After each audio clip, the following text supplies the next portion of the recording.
Hi, hello friends. Welcome back to our channel Ratna Competitive Exams Library. This is Ratna. So, ఈ రోజు వీడియోలో మనం సైకాలజీలో నుంచి ఎగ్జామ్కి వెళ్ళే ముందు చాలా ముఖ్యమైనటువంటి పాయింట్స్ ఏవైతే ఎగ్జామ్ పాయింట్ ఆఫ్ వ్యూలో మనకి ఇంపార్టెంట్గా ఉంటాయో వాటన్నిటినీ కూడా ఈరోజు ఒక చిన్న ర్యాపిడ్ రివిజన్లా మనమైతే డిస్కస్ చేసుకుందాము.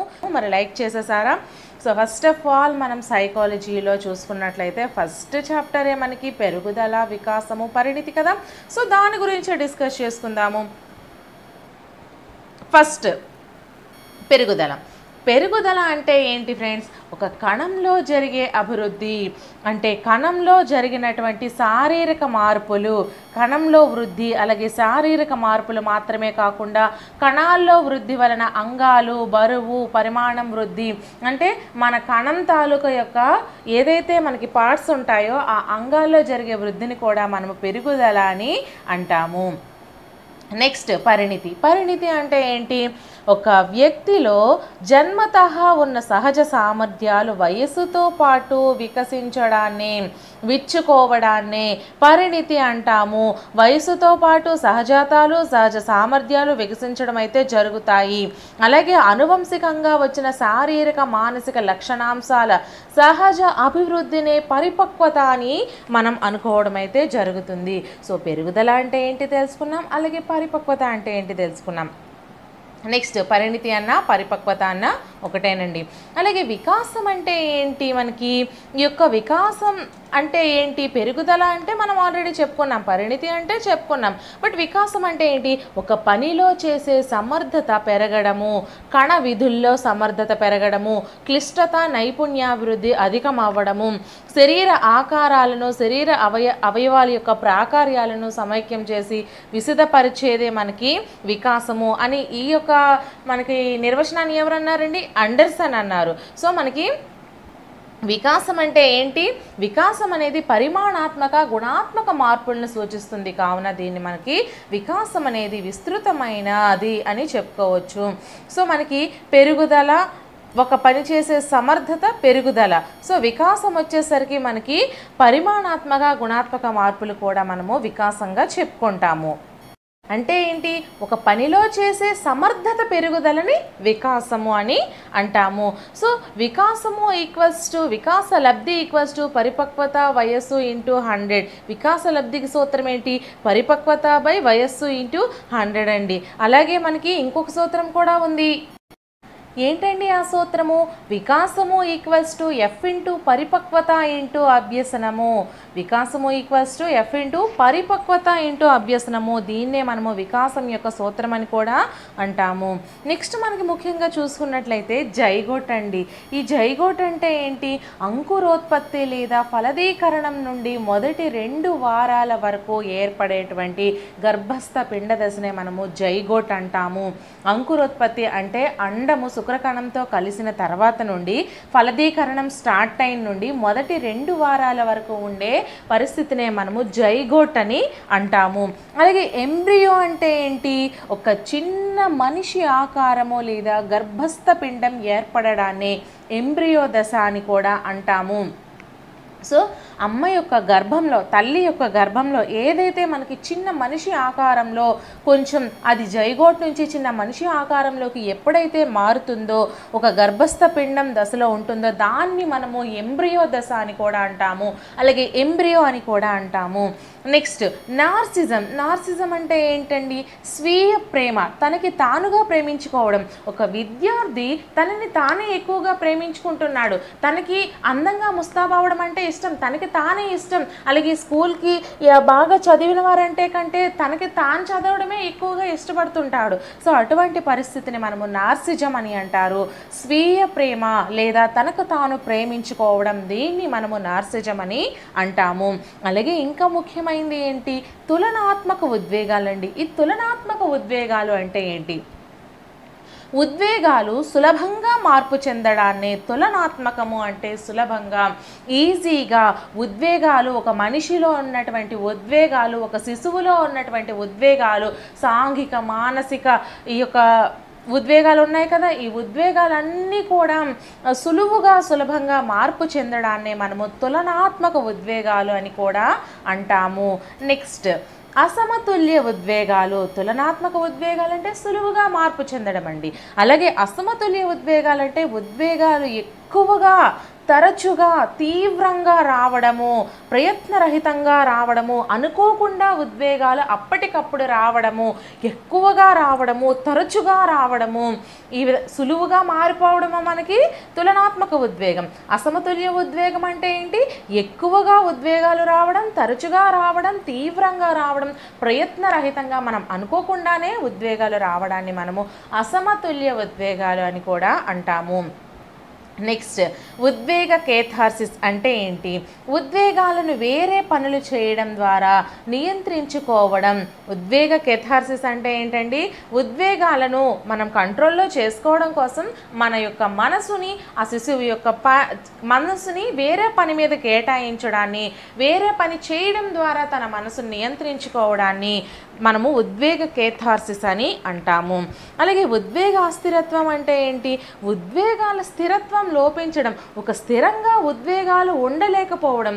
సాంఘిక ఉద్వేగం నుంచి భౌతిక మానసిక ఉద్వేగాలకు ఎలా మనకి ఉద్వేగం అనేది స్థిరంగా ఉండక ఒకదాని నుంచి ఒకటికి మారిపోవడం, దీన్ని మనము ఉద్వేగ అస్థిరత్వము అంటారు. అంటే ఉద్వేగం యొక్క స్థిరత్వం లోపించడము. ఓకేనా? నెక్స్ట్ ప్యూబరిటాస్. ప్యూబరిటాస్ అంటే ఏంటి? పురుషత్వపు వయస్సు అండి. పురుషత్వపు వయస్సు రావడాన్ని మనము ప్యూబరిటాస్ అని అంటాము. నెక్స్ట్ ప్రత్యక్షం అంటే ఏంటి? జ్ఞానేంద్రియాల ద్వారా పరిసరాలలోని విషయాలను గ్రహించడము, ఇంద్రియ జ్ఞానానికి అనుభవపూర్వకమైన అర్థాన్ని ఇవ్వడము. అంటే మనకి ఉన్నటువంటి జ్ఞానేంద్రియాల్లో మనం సైకాలజీ చెప్పుకున్నాము అంటే శిశువు గురించి చెప్పుకుంటామండి.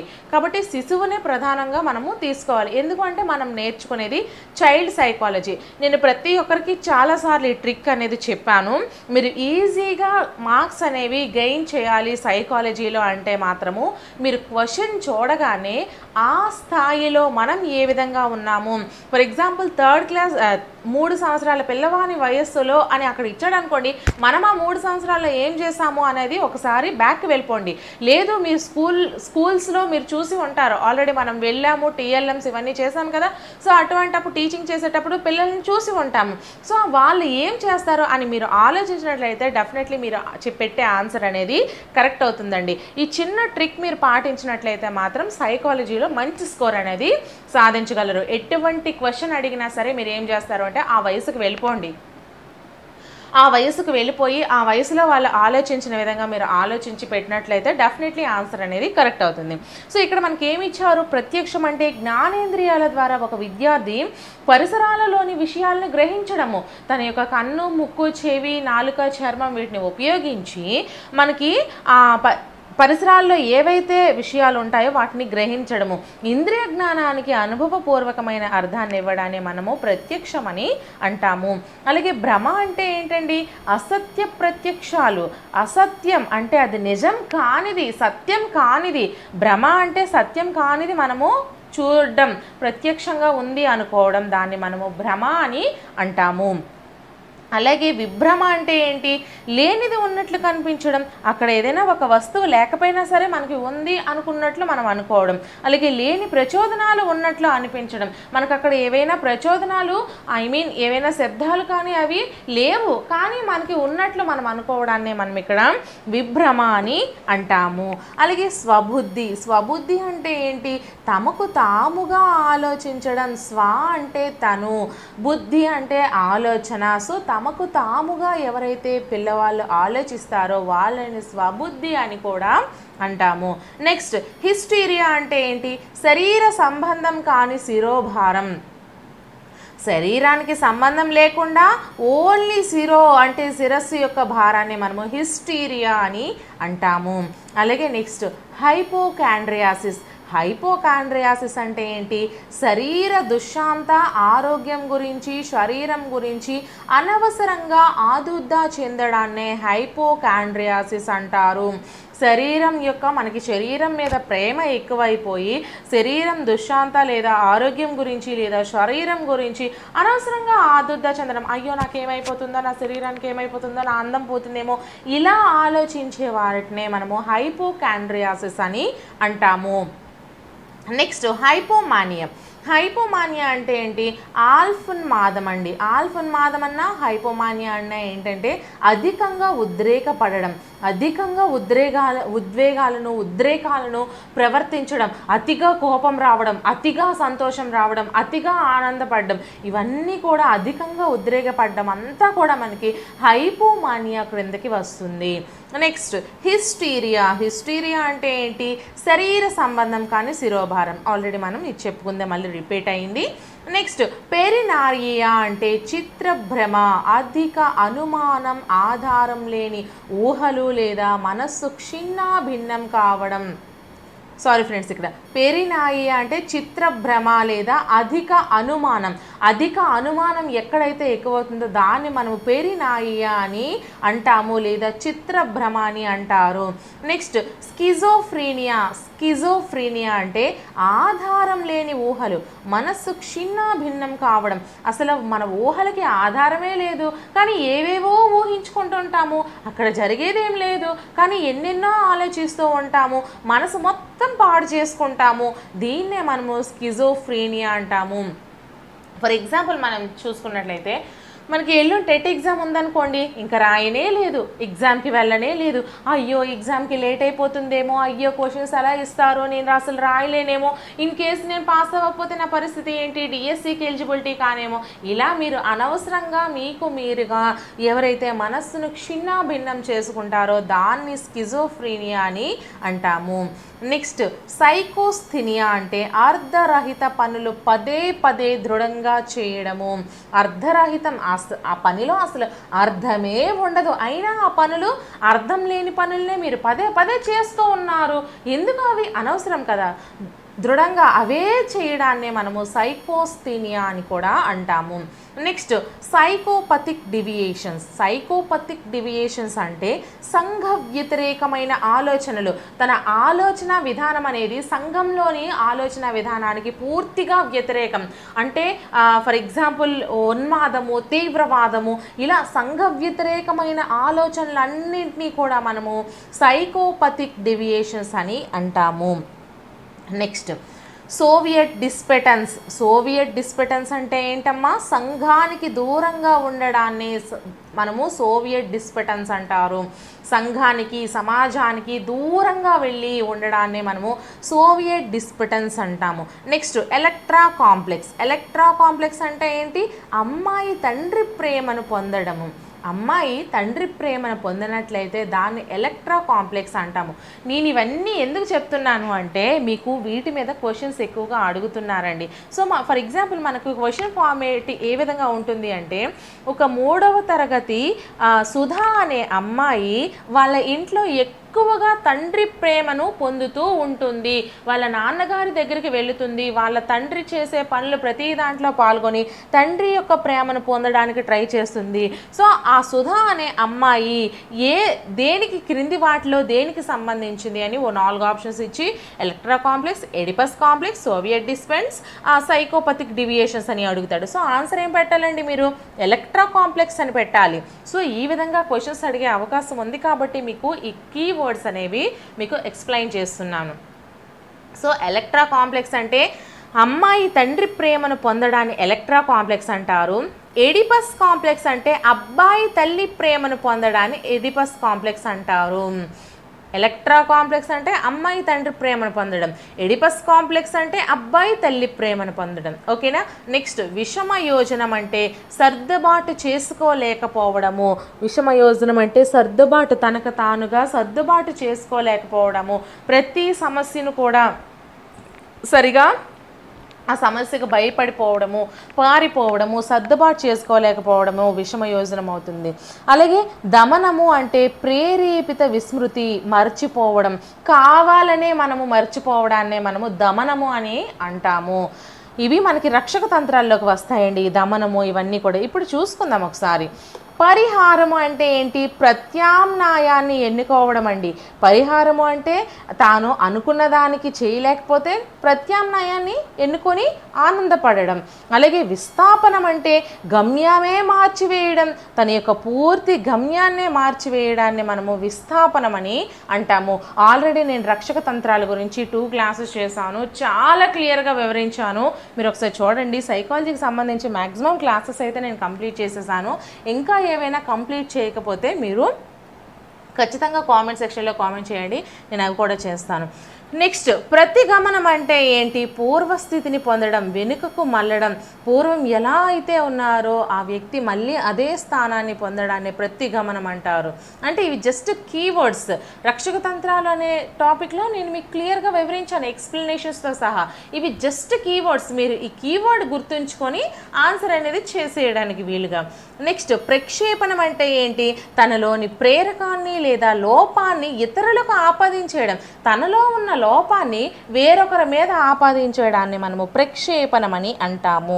అలాగే హేతుకీకరణం అంటే ఏంటి? కారణాలను సమర్థించుకోవడం, కారణాలను చూసుకొని తనకి నచ్చినట్టు సమర్థించుకోవడం, దీన్ని మనము హేతుకీకరణం అని అంటాము. అలాగే ప్రేరకం తారుమారు అంటే ప్రతిచర్యను రూపొందించుకోవడం, దాని యొక్క చర్యకి ప్రతిచర్యను నిర్మించుకోవడాన్ని, రూపొందించుకోవడాన్ని ప్రేరకం తారుమారు అని అంటాము. అలాగే ఇంకా తాదాత్మీకరణం అండి. తాదాత్మీకరణం అంటే ఏంటి? అనుభూతి పొందడం. ఒక శిశువు తనకు తానుగా అనుభూతి పొందడాన్ని తాదాత్మీకరణం అని అంటారు. అలాగే స్వైర కల్పన, పగటి కళ్ళ కారణమండి. మన జీవితంలో మనం చేయలేనివన్నీ కూడా పగటి కళ్ళ ద్వారా నెరవేర్చుకోవడం స్వైర కల్పన.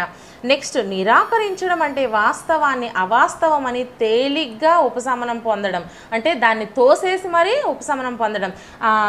అంటే కొంతమంది ఉంటారు, చాలామంది వాదిస్తూ ఉంటారు, అసలు వాళ్ళ వాదనకి మనం అనేదానికి సంబంధమే ఉండదు, కానీ వాళ్ళు వాదిస్తూనే ఉంటారు. వాళ్ళకి నచ్చిందే కరెక్ట్ అంటారు, వాళ్ళు చేసిందే కరెక్ట్ అంటారు. ఇటువంటి వాటిని నిరాకరించుట అంటారంటే వాస్తవాన్ని అవాస్తవం అనేసి తాత్కాలికంగా ఉపశమనం పొందుతారు. ఎందుకంటే వాళ్ళ సంతోషం కోసం. దానికి ఏదో ఉంది, ఏ సంతోషం అంటారండి దానికి, నాకు ఇప్పుడైతే రావట్లేదు ఐడియా. సో వాస్తవాన్ని అవాస్తవం అనేసి తాత్కాలిక ఉపశమనం కోసం తనకు తానుగా సంతోషాన్ని తెచ్చుకోవడం. అలాగే ఉపసంహరణ అంటే ఏంటి?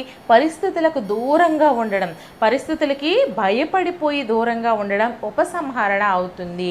అలాగే బౌద్ధీకరణం అంటే నీతులు చెప్పడం. నీతులు ఎన్నైనా చెప్తామండి, బట్ మనం ఆచరించలేము. అందుకే నేను ఎప్పుడు కూడా నేను మీకు చెప్పను, ఉన్నది మాత్రమే చెప్తాను. మీరు ఇలా చేయండి, మీరు ఇలా వచ్చేస్తాయి అని. చాలామంది తెలియని వాళ్ళు, అంటే నా క్లాసెస్ వినని వాళ్ళు, ఇన్ కేస్ మీకు ట్రిక్స్ వీడియోస్ చెప్తాను కదా, సో ఆ ట్రిక్స్ వీడియోస్ కామెంట్ సెక్షన్లో కామెంట్ చేస్తారు. మీ ఫేస్ చూపించండి, లేదు అంటే మీకు ఎన్ని మార్క్స్ వచ్చాయి, ఇలా చాలామంది అడుగుతారు. నాకు మార్క్స్ ఎందుకండి, నాకైతే ఇంట్రెస్టే లేదు. సో నేను మార్క్స్ కోసం మీకు ఈ క్లాసెస్ చెప్పట్లేదు, జస్ట్ మీకోసం నేను చెప్తున్నా. ఏంటి అంటే యాక్చువల్లీ నేను ఈ ఛానల్ స్టార్ట్ చేయడానికి వేరే ఉద్దేశం. చాలామంది యాప్స్లో వీడియోస్ అన్నీ పెట్టుకోవడం వల్ల అమౌంట్ లేని వాళ్ళకి, కోచింగ్స్ వెళ్ళలేని వాళ్ళకి, చాలామంది హౌస్ వైఫ్స్కి కనీసం అని మంచి క్లాసెస్ అనేవి యూట్యూబ్లో దొరకటం లేదు. సో అలా ఉండకుండా ఉండడం కోసం, అలాగే నాకంటూ ఒక పేరు తెచ్చుకోవడం కోసం, ఓన్లీ గవర్నమెంట్ జాబ్ మాత్రమే లేదండి, తక్కువ పోస్టులు మనకున్నాయి, బట్ ఎంతమందికైనా గవర్నమెంట్ జాబ్ వస్తుంది? రాదు కదా. సో నాకు నచ్చిన పనిలో నేను చేసుకుంటూ హ్యాపీగా ఉన్నా, ఇందులో తప్పేముంది? సో వాళ్ళు అడుగుతూ ఉంటారు, కానీ అవి నాకు అనవసరం. నేను మీకు ఏం చెప్పాను అనేదే ముఖ్యం. నేను క్లాసెస్ చెప్తాను, అలాగే మీకు ట్రిక్స్ చెప్తాను, ఒక మోటివేటర్గా ఉంటాను, మెంటర్గా ఉంటాను, మిమ్మల్ని ముందుకు నడిపిస్తాను. ఎవరైతే ఖచ్చితంగా గవర్నమెంట్ జాబ్ కోసమే కష్టపడుతున్నారో అలాంటి వాళ్ళ కోసం నా తరపున అంత ఫుల్ సపోర్ట్ అయితే ఇస్తాను. బట్ ఇక నాకు జాబ్ వస్తుందా, నేను చదువుతానా అన్న విషయం అది నా విషయం అది. సో మీకు దాని గురించి అవసరం లేదు. నెక్స్ట్ మనం అంతర్లీనం అంటే ఏంటి? రాజీ పడడం అండి.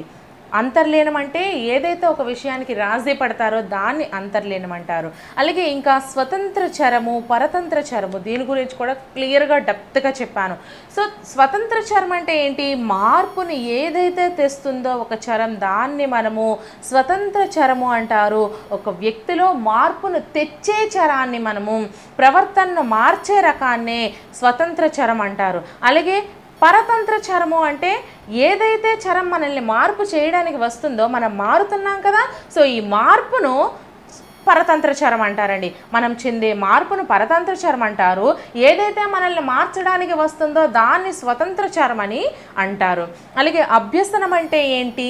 కేవలం అనుభవం వల్ల వ్యక్తి ప్రవర్తనలో వచ్చే మార్పులు, కేవలం అనుభవం ద్వారా. ఫర్ ఎగ్జాంపుల్, మనము చాలా ఎగ్జామ్స్ 1 టైం కానీ 2 టైం కానీ టెట్ కానీ డిఎస్సి కానీ రాస్తున్నాం. సో ఫస్ట్ టైం మనకి రాలేదనుకోండి, దాని నుంచి చాలా అనుభవం పొందుతాం. ఎలా? ఇంకా నేను చదివింది చాలేదేమో, సో ఇంకా కష్టపడాలి, ఇంకా బాగా చదవాలి. మనం ఏదైతే కోల్పోయామో దాని నుంచి ఇంకా ఎక్కువ నేర్చుకుంటాము, ఎక్కువ గెయిన్ చేస్తాం. సో ఆ తప్పు మళ్ళీ రిపీట్ కాకూడదు అని. సో ఇక్కడ మనకి అభ్యసనం అంటే కేవలం అనుభవం వల్ల వ్యక్తి ప్రవర్తనలో వచ్చే మార్పులే మనకి అభ్యసనం అండి. అభ్యసనం మనకి మోస్ట్లీ ఇంపార్టెంట్ మన జీవితానికి. ఏదైనా సరే అభ్యసనం మనకి చాలా ఇంపార్టెంట్, దానివల్లనే మనము ముందుకు వెళ్ళగలుగుతాం. నెక్స్ట్, ధారణ అంటే ఏంటి? మనసులో నిలుపుకోవడం, మెదడులో కొంతకాలం నిల్వ ఉంచుకోవడం, గ్రహించిన అంశాలను జ్ఞప్తిలో ఉంచుకోవడం, ఇదంతా కూడా మనకి ధారణ.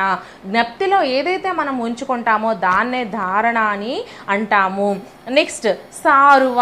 సారువ అంటే విదలడం. స్కఫోల్డింగ్ అంటే సహాయాన్ని అందించడం అండి. సహాయాన్ని అందించడాన్ని స్కఫోల్డింగ్ లేదా విదలనం లేదా సారువ అని అంటాము.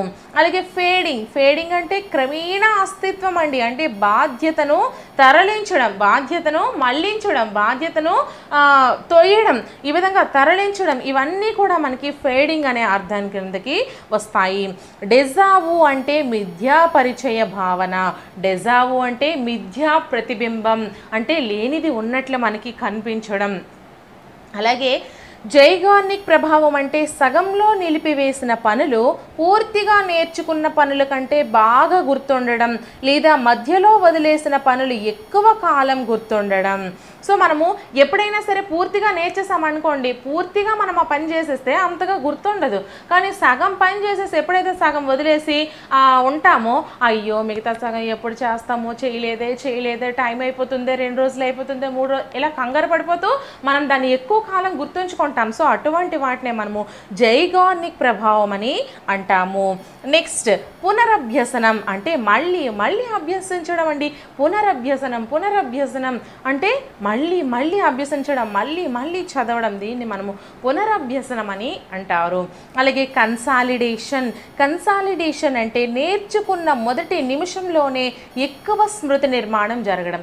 కన్సాలిడేషన్ అంటే ఏంటండి? మనం ఇప్పుడు ఫర్ ఎగ్జాంపుల్ ఈ సైకాలజీ టాపిక్ని నేను చెప్పాను, మీరు విన్నారు, ఈరోజు మీకు ఇదంతా క్లియర్గా మైండ్లో ఉండిపోతుంది. రేపటి నుంచి మీరు వేరేది తీసి చదివారు, తెలుగు కానీ ఇంగ్లీష్ కానీ, సో కొంచెం మర్చిపోతారు. ఆ ఎల్లుండికి మరికొంచెం మర్చిపోతారు. ఒక 1 వీక్ వచ్చేసరికి 90% మర్చిపోతారు. సో ఈ విధంగా స్టార్టింగ్లో నేర్చుకున్న మొదటి నిమిషంలో ఎక్కువగా స్మృతి నిర్మాణం అనేది జరుగుతుంది. దీన్నే మనము కన్సాలిడేషన్ అని అంటాము.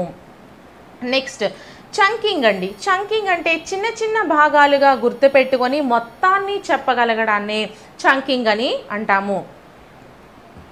ఫర్ ఎగ్జాంపుల్ మనం సైకాలజీ సబ్జెక్ట్ తీసుకుంటే ఫస్ట్ పెరుగుదల, వికాసము, పరిపక్వత, దీని గురించే నేర్చుకుంటాం. ఫస్ట్ పెరుగుదల నేర్చుకుంటాము, తర్వాత పరిపక్వత నేర్చుకుంటాము, తర్వాత వికాసం నేర్చుకుంటాము. సో విడివిడిగా చిన్న భాగాలుగా చేసుకొని నేర్చుకోవడాన్ని మనము చంకింగ్ అని అంటాము. అలాగే లోసై అంటే చూసింది తిరిగి చెప్పగలగడం అండి. మనం ఇప్పుడు ఏదైతే చూస్తామో, ఫర్ ఎగ్జాంపుల్ ఒక 4 వర్డ్స్ మనము చూసాము, ఒక టెక్స్ట్ బుక్లో చూసామో, దాన్ని మళ్ళీ మనం తిరిగి చెప్పడాన్ని లోసై అని అంటాము. ప్రైమసీ రీసెన్సీ అంటే వరుస క్రమ స్థాన ప్రభావము. ఒక వరుస క్రమంలో స్థానం ఉంటే దాన్ని మనము ప్రైమసీ రీసెన్సీ ప్రభావం అని కూడా అంటాము. నెక్స్ట్, ప్రైమసీ అంటే మొదటి విషయాలు గుర్తుండి మిగిలిన అంశాలు గుర్తుండకపోవడం. ఫర్ ఎగ్జాంపుల్ మనం ఒక టాపిక్ నేర్చుకున్నామండి, ఈ పెరుగుదల, వికాసము, పరిపక్వత నేర్చుకున్నాము. ఈ పెరుగుదల ఒకటి గుర్తుంది, మిగతా రెండు వికాసము, పరిపక్వత మనకి గుర్తులేదు. సో దాన్ని మనము ప్రైమసీ అంటాము. అలాగే రీసెన్సీ అంటే ఏంటి? చివరి విషయాలు గుర్తుండి మొదటి విషయాలు గుర్తుంచుకోకపోవడం. అంటే ఈ పెరుగుదల గుర్తులేదు కానీ వికాసము, పరిణితి గుర్తుంది. సో ఈ విధంగా ప్రైమసీ అంటే మొదటి విషయాలు గుర్తుండి మిగిలిన అంశాలు గుర్తుండకపోవడము. రీసెన్సీ అంటే చివరి విషయాలు గుర్తుండి మొదటి విషయాలు గుర్తుండకపోవడాన్ని మనము రీసెన్సీ అని అంటాము. నెక్స్ట్ డిస్ఫేసియా, ఇతరులు వ్యక్తపరిచిన పదాలను అర్థం చేసుకోవడంలో, తిరిగి వ్యక్తపరచడంలో పాక్షిక అసమర్థత. పాక్షికము అంటే సగము. సో చూడండి, ఇతరులు వ్యక్తపరిచిన పదాలను అర్థం చేసుకోవడంలో, అంటే ఎవరైనా మనకి చెప్పిన మాటలను మనం అర్థం చేసుకోవడంలో, అలాగే మనం తిరిగి వాళ్ళకి చెప్పడంలో పాక్షిక అసమర్థత ఏదైతే ఉందో దాన్ని మనము డిస్ఫేసియా అంటాము. దీని గురించి కూడా క్లాస్ క్లియర్గా వివరించానండి. సైకాలజీ ఆల్మోస్ట్ కంప్లీట్ చేశాను, అవన్నీ కూడా ఒకసారి చూడండి. ఈ వీడియో డిస్క్రిప్షన్లో ఆ లింక్స్ అన్నీ కూడా నేను ప్రొవైడ్ చేస్తాను. సైకాలజీ ప్లేలిస్ట్ అంటే సైకాలజీ క్లాసెస్ ఉంటాయి, సైకాలజీ బిట్స్ ప్లేలిస్ట్లు అంటే అందులో బిట్స్ వీడియోస్ ఉంటాయి. ఓకేనా? నెక్స్ట్ అఫీసియా. అఫీసియా అంటే ఇంగితాలను గ్రహించడంలోనూ వాటిని వాడడంలోనూ ఆసక్తత. ఇవి కూడా మాటలేనండి. డిస్ఫేసియా అంటే పాక్షిక అసమర్థత, అఫేసియా అంటే పూర్తిగా ఆసక్తత.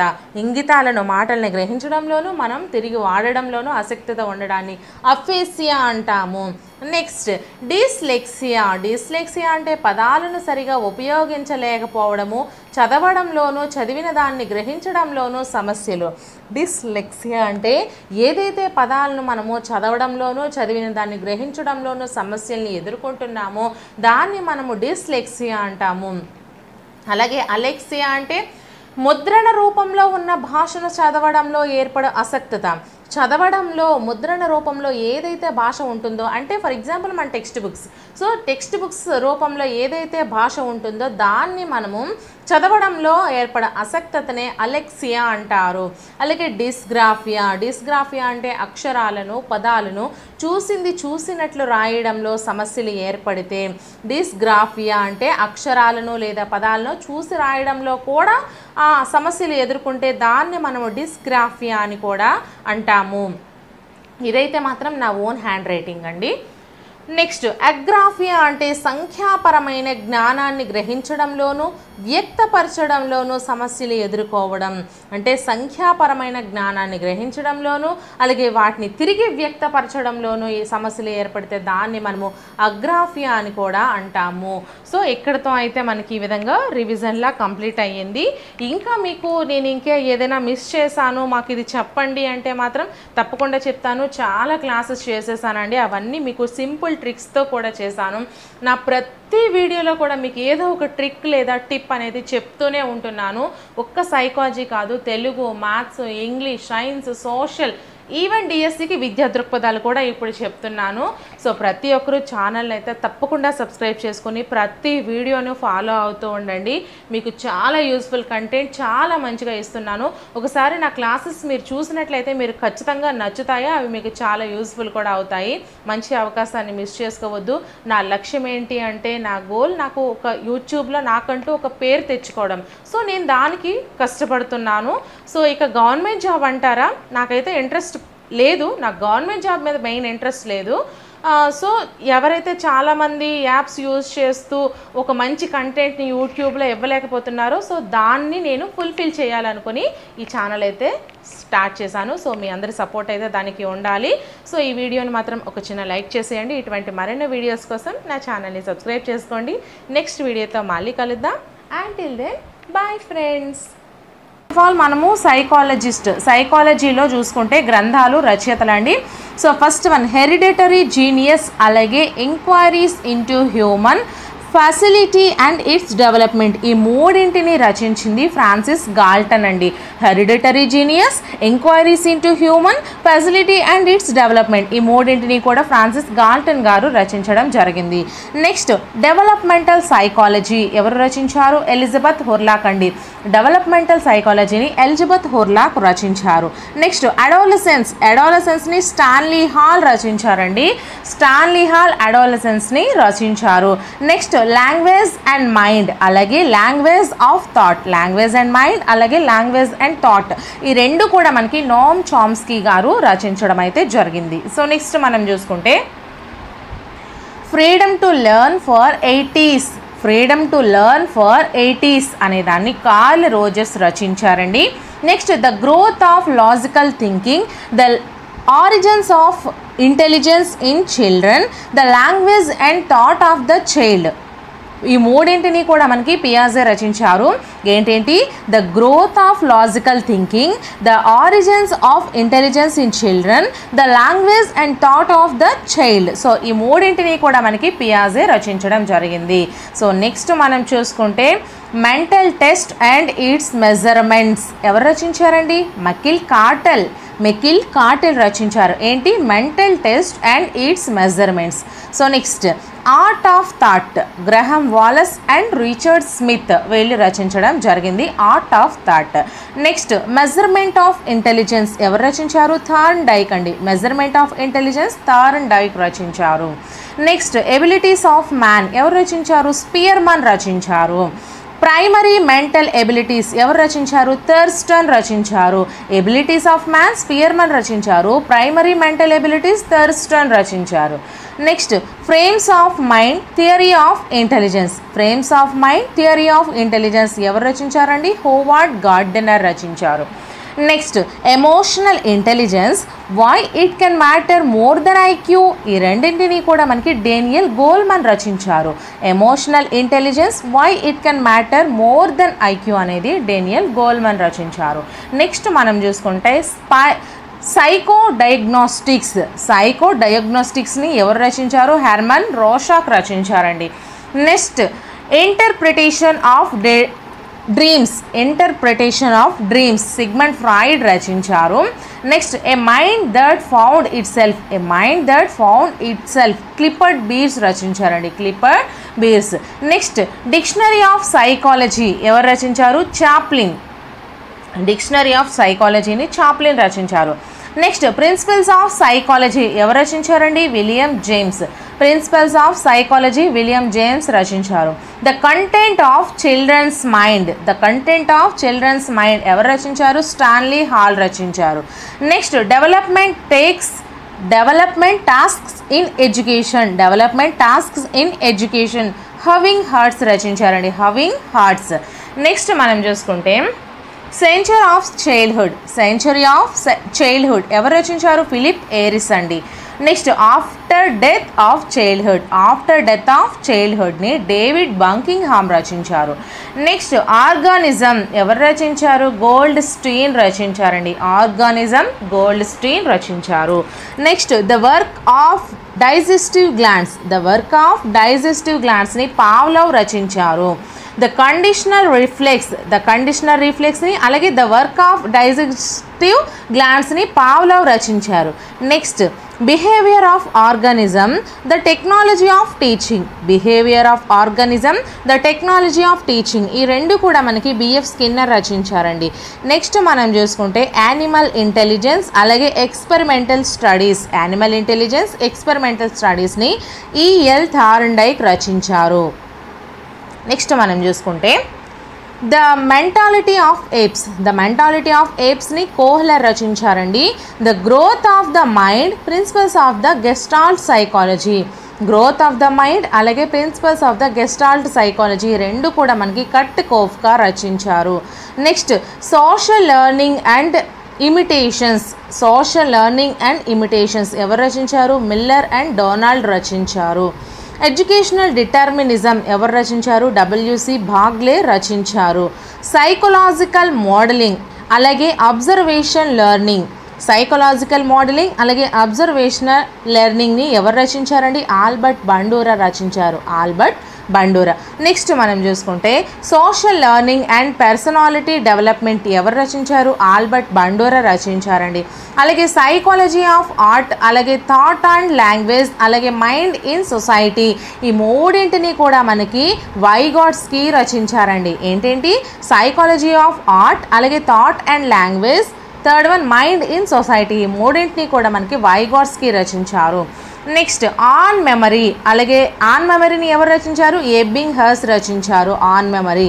నెక్స్ట్ రిమెంబరింగ్ బాట్లెట్, రిమెంబరింగ్ని బాట్లెట్ రచించారు. ద ప్రాసెస్ ఆఫ్ ఎడ్యుకేషన్ ఎవరు రచించారు? జెరోమ్ బ్రూనర్ రచించారండి. The process of education Jerome Bruner. Next exceptional చిల్డ్రన్ని శామ్యూల్ కిర్క్ రచించారు. Exceptional children Samuel Kirk. Next మనం చూసుకుంటే ఆడియో విజువల్ ఎయిడ్స్ ఇన్ టీచింగ్ని ఎడ్గార్ ఎడేల్ రచించారు. పగటి కళను గిజుబాయ్ రచించారు. అణగారిన వర్గాల బోధనా శాస్త్రాన్ని ఫాలో ప్రైరీ రచించారు. పగటి కళను గిజుబాయ్ రచించారు. అణగారిన వర్గాల బోధనా శాస్త్రాన్ని ఫాలో ప్రైరీ రచించారు. నెక్స్ట్ పాఠశాల విద్య లేకుండా ఎదగడం అనే దాన్ని జాన్ హాల్ట్ రచించారు. పాఠశాల విద్య లేకుండా ఎదగడాన్ని జాన్ హాల్ట్ రచించారు. నెక్స్ట్ ది సోషియాలజీ ఆఫ్ టీచింగ్ని విల్లార్డ్ అండ్ వాలర్ రచించారు. ది సోషియాలజీ ఆఫ్ టీచింగ్ని విల్లార్డ్ అండ్ వాలర్ రచించారు. నెక్స్ట్ పిగ్మాలియన్ ఇన్ క్లాస్రూమ్ని రోజెల్ దాల్ అండ్ జాకబ్సన్ రచించారు. పిగ్మాలియన్ ఇన్ క్లాస్రూమ్ని రోసెల్ దాల్ అండ్ జాకబ్సన్ రచించడం అయితే జరిగింది. సో ఫ్రెండ్స్, ఇవి మనకి ఇంపార్టెంట్ సైకాలజిస్ట్ అలాగే వాళ్ళు రచించినటువంటి గ్రంథాలను మనము ఈరోజు వీడియోలో చూసుకున్నాం కదా. సో ఇటువంటి మరెన్నో వీడియోస్ కోసం అలాగే క్లాసెస్ కోసం and previous and practice bits కోసం నా ఛానల్ని అయితే తప్పకుండా సబ్స్క్రైబ్ చేసుకోండి ఫ్రెండ్స్. ఎటువంటి యాప్స్ లేకుండా ఫ్రీగా మీకు ఎప్పటికీ కూడా నేను క్లాసెస్ అయితే కండక్ట్ చేస్తాను. ఫస్ట్ ఆఫ్ ఆల్ మనం చూసుకున్నట్లయితే అభ్యసన స్థాయి అండి. సో సైకాలజీలో అభ్యసన స్థాయిలు అలాగే స్మృతి స్థాయిలు అని ఉన్నాయి కదా. సో అభ్యసన స్థాయికి వచ్చేసరికి మనకి ఇవి వస్తాయండి. ఏంటి? రుచి అంటే నాలుక ద్వారా ఎంత శాతము అంటే 1% మనకి తెలుస్తుంది. అభ్యసన స్థాయి అనేది మనకి రుచి ద్వారా అంటే నాలుక ద్వారా జస్ట్ 1% మాత్రమే మనకి తెలివిగా ఉంటుంది. అలాగే స్పర్శ ద్వారా అంటే చర్మం ద్వారా మనకి అభ్యసన స్థాయి 1.5% మాత్రమే ఉంటుంది. అలాగే వాసన లేదా ముక్కు ద్వారా 3.5% మాత్రమే మనకి ఉంటుంది అభ్యసన స్థాయి అనేది.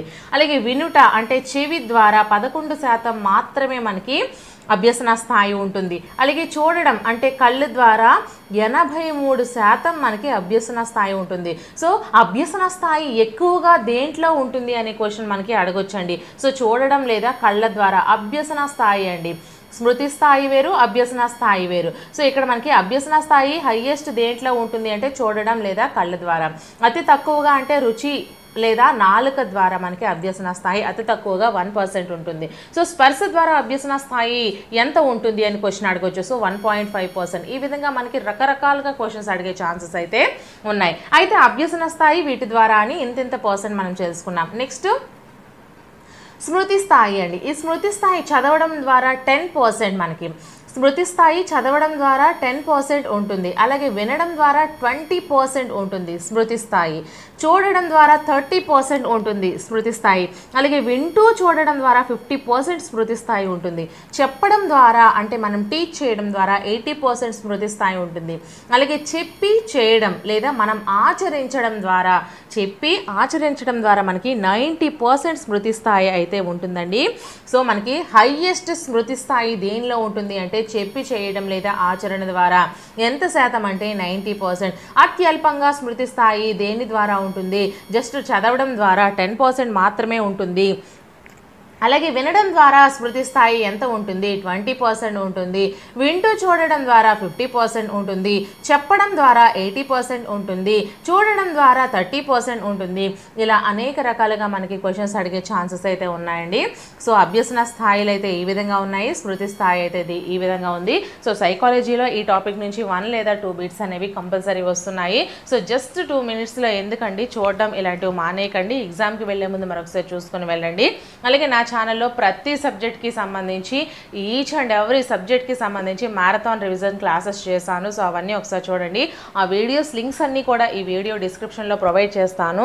సో ఫస్ట్ ఆఫ్ ఆల్ మనమే చూసుకున్నట్లయితే ఇక్కడ మనకి అభ్యసించిన తర్వాత కాలము, అలాగే విస్మృతి శాతం ఎంత, స్మృతి శాతం ఎంత.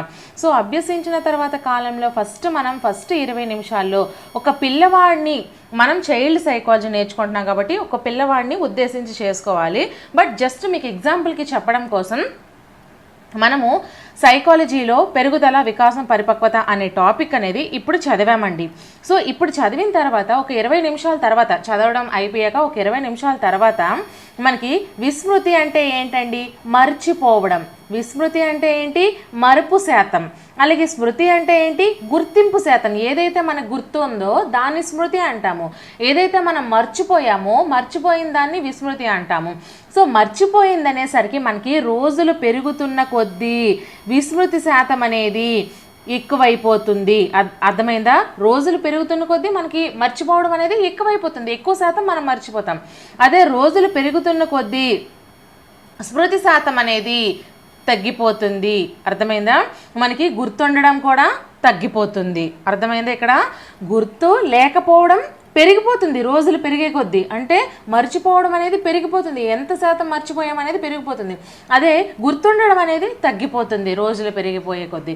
సో దీని యొక్క శాతాలు అనేవి మనం ఈరోజు వీడియోలో డిస్కస్ చేసుకుందాము. సో ఫస్ట్ ఆఫ్ ఆల్ మనం చూసుకున్నట్లయితే మనకి ముందుగా ఫస్ట్ 20 మినిట్స్లో మనకి ఈ యొక్క విస్మృతి శాతం ఎంత అంటే మర్చిపోవడం ఎంత శాతం మర్చిపోతామండి? 47% లేదా 40%. ఇక్కడ మేడం గారు 47, 40 అని వేరువేరుగా రాశారు ఏంటండి? మేము ఎలా కన్ఫ్యూజ్ అయిపోతామంటే ఒకటి కొత్త టెక్స్ట్ బుక్లో, ఒకటి పాత టెక్స్ట్ బుక్లో అయితే ఉంది.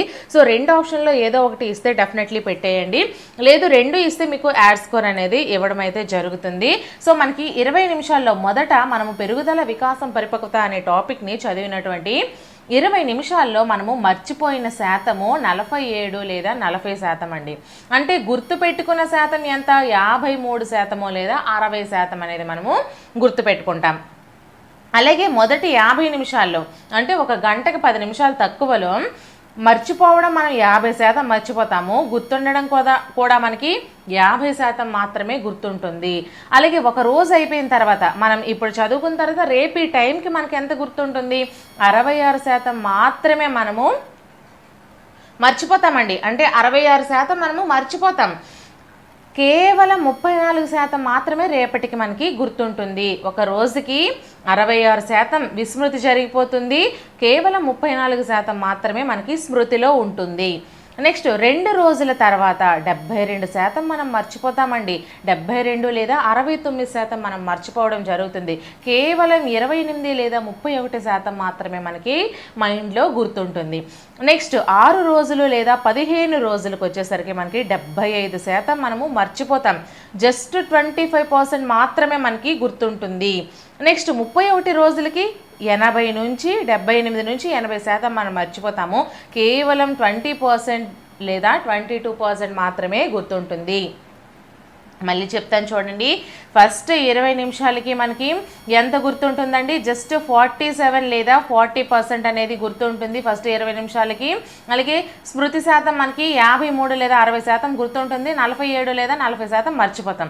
మొదటి 50 నిమిషాలకి 50% మర్చిపోతాము, 50% గుర్తుంటుంది. ఒకటవ రోజుకి 66% మర్చిపోతాము, 34% గుర్తుంటుంది. 2 రోజులకి 72% లేదా 69% మర్చిపోతాము, 28 లేదా 31% గుర్తుంటుంది. 6 రోజులు లేదా 15 రోజులకి 75% మనం మర్చిపోతాము, 25% మనకు గుర్తుంటుంది. 31 రోజులకి 80% లేదా 78% మనం మర్చిపోతాము, 20 లేదా 22% మాత్రమే మనకి గుర్తుంటుంది. సో ఈ వీడియోని ఒక చిన్న లైక్ చేసేసారు కదా. సో ఫస్ట్ క్వశ్చన్ ఏంటి మనకి? కక్కలేక మింగలేక అనే సామెత ఏ సంఘర్షణకు చెందుతుంది? కక్కలేక మింగలేక అనే సామెత ఏ సంఘర్షణకు చెందుతుంది అని అడిగారు. సో ఆప్షన్స్ మనం చూసుకున్నట్లయితే ఫస్ట్ వన్ పరిహార సంఘర్షణ, సెకండ్ వన్ ఉపగమ పరిహార సంఘర్షణ, థర్డ్ వన్ ద్వి పరిహార సంఘర్షణ, ఫోర్త్ వన్ ఉపగమ సంఘర్షణ. సో కరెక్ట్ ఆన్సర్ని కామెంట్ చేసేయండి ఫ్రెండ్స్.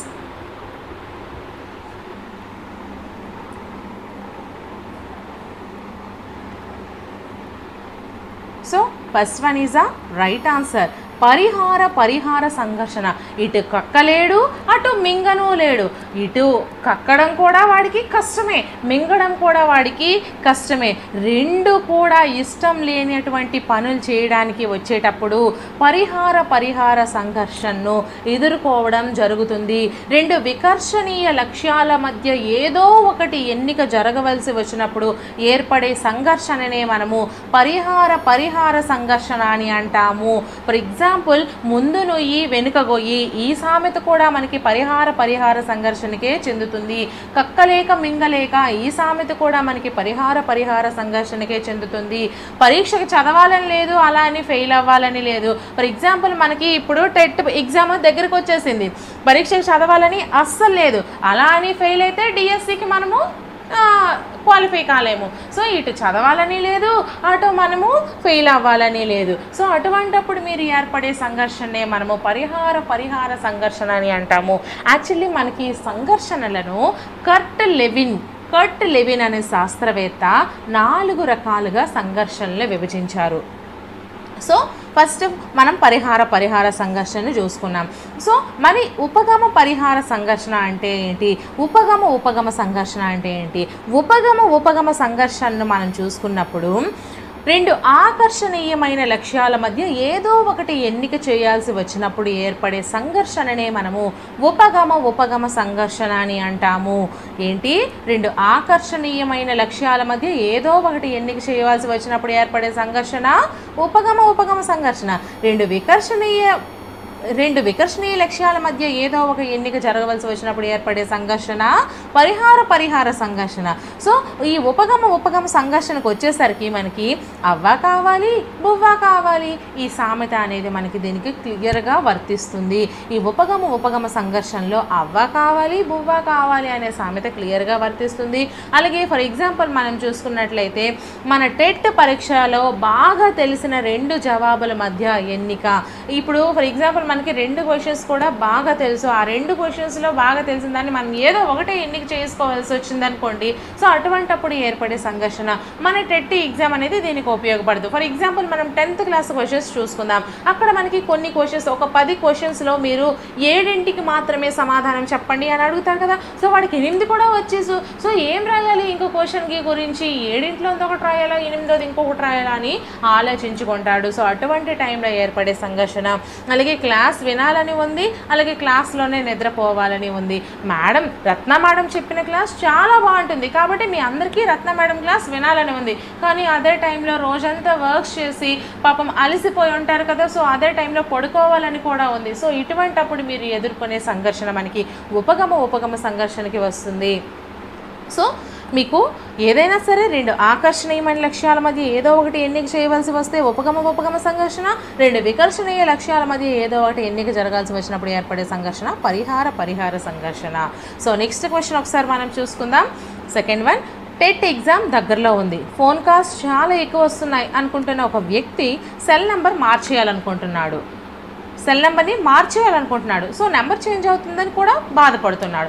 ఈ సందర్భంలో అతను ఎదుర్కొంటున్న సంఘర్షణ ఏంటండి? సో కరెక్ట్ ఆన్సర్ని కామెంట్ చేసేయండి. ఆప్షన్స్ మనం చూసుకుంటే ఫస్ట్ వన్ ఉపగమ పరిహార సంఘర్షణ, సెకండ్ వన్ పరిహార సంఘర్షణ, థర్డ్ వన్ ద్వి పరిహార సంఘర్షణ, ఫోర్త్ వన్ ఉపగమ సంఘర్షణ. సో కరెక్ట్ ఆన్సర్ని కామెంట్ చేసేయండి.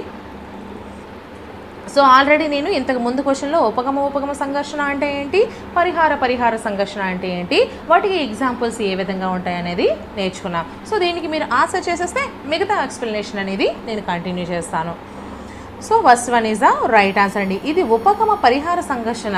వాడు ఏం చేస్తున్నాడు, టెట్ ఎగ్జామ్ ఇక్కడ మనకి దగ్గరలో ఉంది. సో చాలా ఎక్కువ కాల్స్ వస్తున్నాయి, ఎందుకంటే ఇంతకుముందు బాగా మాట్లాడి ఉన్నాడు. సో ఇటువంటప్పుడు ఈ టెట్లో మనకి మంచి మార్క్స్ రాకపోతే డిఎస్సిలో యాడ్ స్కోర్ అనేది తక్కువైపోతుంది కాబట్టి సో సెల్ నెంబర్ మార్చేయాలనుకుంటున్నాడు. కానీ సెల్ నెంబర్ మార్చేస్తే ఆ నెంబర్ కూడా చేంజ్ అయిపోతుంది కదా. సో మనకి ఇంతకు ముందు తెలిసిన నెంబర్ వాళ్ళెవరికి ఇప్పుడు ఈ కొత్త నెంబర్ తెలియదు కదా అని కూడా వాడు బాధపడుతున్నాడు. సో అటువంటి సమయంలో ఎదుర్కొనే సంఘర్షణ ఉపగమ పరిహార. ఒకటి ఇష్టమైనది, ఒకటి ఆకర్షణీయమైనది, మరొకటి ఆకర్షణీయం కానిది. అంటే ఇష్టం లేనిది లక్ష్యాల మధ్య ఏదో ఒకటి ఎన్నుకోవాల్సి వచ్చినప్పుడు ఏర్పడే సంఘర్షణను మనము ఉపగమ పరిహార సంఘర్షణ అని అంటాము. ఒక ఇష్టమైనది, ఒక ఇష్టం లేనిది, ఆ రెండింటిలో ఏదో ఒకటి ఎన్నుకోవాల్సి వచ్చినప్పుడు ఏర్పడే సంఘర్షణ ఉపగమ పరిహార సంఘర్షణ. ఫర్ ఎగ్జాంపుల్ మనకి ఇంగ్లీష్లో మాట్లాడాలి ఉంది, కానీ ఎవరైనా నవ్వుతారేమో అని భయంగా కూడా ఉంది. మనం మాట్లాడే ఇంగ్లీష్ అనేది అంత ఫ్లూయెంట్గా కొత్తలో రాదు కదా. సో తప్పులు అనేవి వస్తూ ఉంటాయి. కాబట్టి ఎక్కడ మనం తప్పు మాట్లాడితే ఎదుటి వాళ్ళు మనల్ని తక్కువగా చూస్తారేమో అని భయం కూడా ఉంది. అలాగే పెళ్లి చేసుకోవాలని ఉంది కానీ పోషిస్తానో లేదో అని భయంగా కూడా ఉంది. ఇప్పుడు మనకి డిఎస్సి వచ్చి జాబ్ వస్తే పర్లేదు, బట్ జాబ్ లేకపోతే పెళ్లి చేసుకోవాలి, ఎందుకంటే ఏజ్ అయిపోతుంది కాబట్టి. బట్ అడిగి జాబ్ లేదు. సారీ ఫ్రెండ్స్, ఇది సరదాగా అంటున్నా, సో సరదాగా తీసుకోండి. సో జాబ్ వస్తే వాళ్ళని గుడ్ పెంచుతాడు, పోషిస్తాడు. బట్ జాబ్ లేకపోతే కంపల్సరీ ఏజ్ అయిపోతుంది, ఎలాగో ఒకలాగా ఎవరినో ఒకరిని పెళ్లి చేసుకోవాలి. బట్ పోషణ ఎలా? సో పెళ్లి చేసుకోవాలని ఉంది కానీ వాడికి పోషించడానికి డబ్బులు లేవు. సో అటువంటప్పుడు వాడు ఏ సంఘర్షణ ఎదుర్కొంటాడండి? ఉపగమ పరిహార సంఘర్షణ ఎదుర్కొంటాడు. అలాగే మన టెట్ ఎగ్జామ్కే తీసుకుందాం. కోచింగ్కి వెళ్ళాలని చాలామంది అనుకుంటారు కానీ అమౌంట్ అనేది వాళ్ళ దగ్గర ఉండదు. సో వాళ్ళు ఎదుర్కొనే సంఘర్షణ కూడా మనము ఉపగమ పరిహార సంఘర్షణగా చూసుకోవచ్చు అండి. అలాగే పులితో ఫోటో దిగాలని ఉంది. వెరీ గుడ్, పులితో ఫోటో దిగాలని ఉంది కానీ తన దగ్గరికి వెళ్తే అది చంపేస్తుందన్న భయం. సో ఇటువంటి టైంలో కూడా మనం ఎదుర్కొనే సంఘర్షణని ఉపగమ పరిహార సంఘర్షణ అని అంటాము. అలాగే ఇంకా చెట్టు ఎక్కి పండు కోయాలని ఉంది కానీ అదే సమయంలో చెట్టు ఎక్కితే వాడు పడిపోతాడు, ఎందుకంటే వాడికి చెట్టు ఎక్కడం రాదు. సో ఇటువంటి సమయంలో కూడా ఏర్పడే సంఘర్షణని మనము ఉపగమ పరిహార సంఘర్షణ అని అంటాము. సో మొత్తం మనం మూడు రకాల సంఘర్షణల గురించి ఆల్రెడీ నేర్చుకున్నామండి. ఫస్ట్ క్వశ్చన్లో ఉపగమ సంఘర్షణ గురించి, పరిహార సంఘర్షణ గురించి, అలాగే ఈ సెకండ్ క్వశ్చన్లో ఉపగమ పరిహార సంఘర్షణ గురించి నేర్చుకున్నాం. సో నెక్స్ట్ క్వశ్చన్ మనం చూసుకుంటే థర్డ్ క్వశ్చన్. ఒక అమ్మాయి ఉన్నత చదువు అభ్యసించాలని ఆశిస్తుంది. అదే సమయంలో లభించిన చిన్న ఉద్యోగాన్ని వదులుకోలేదు, లేక ఉద్యోగం చేయాలని కూడా ఇష్టపడుతుంది. సో అటువంటి సందర్భంలో ఏ సంఘర్షణని ఎదుర్కొంటుంది ఆ అమ్మాయి? ఆప్షన్స్ మనం చూసుకున్నట్లయితే ఫస్ట్ వన్ ఉపగమ సంఘర్షణ, సెకండ్ వన్ పరిహార సంఘర్షణ, థర్డ్ వన్ ఉపగమ పరిహార సంఘర్షణ, ఫోర్త్ వన్ ద్వి పరిహార సంఘర్షణ. సో కరెక్ట్ ఆన్సర్ని కామెంట్ చేసేయండి.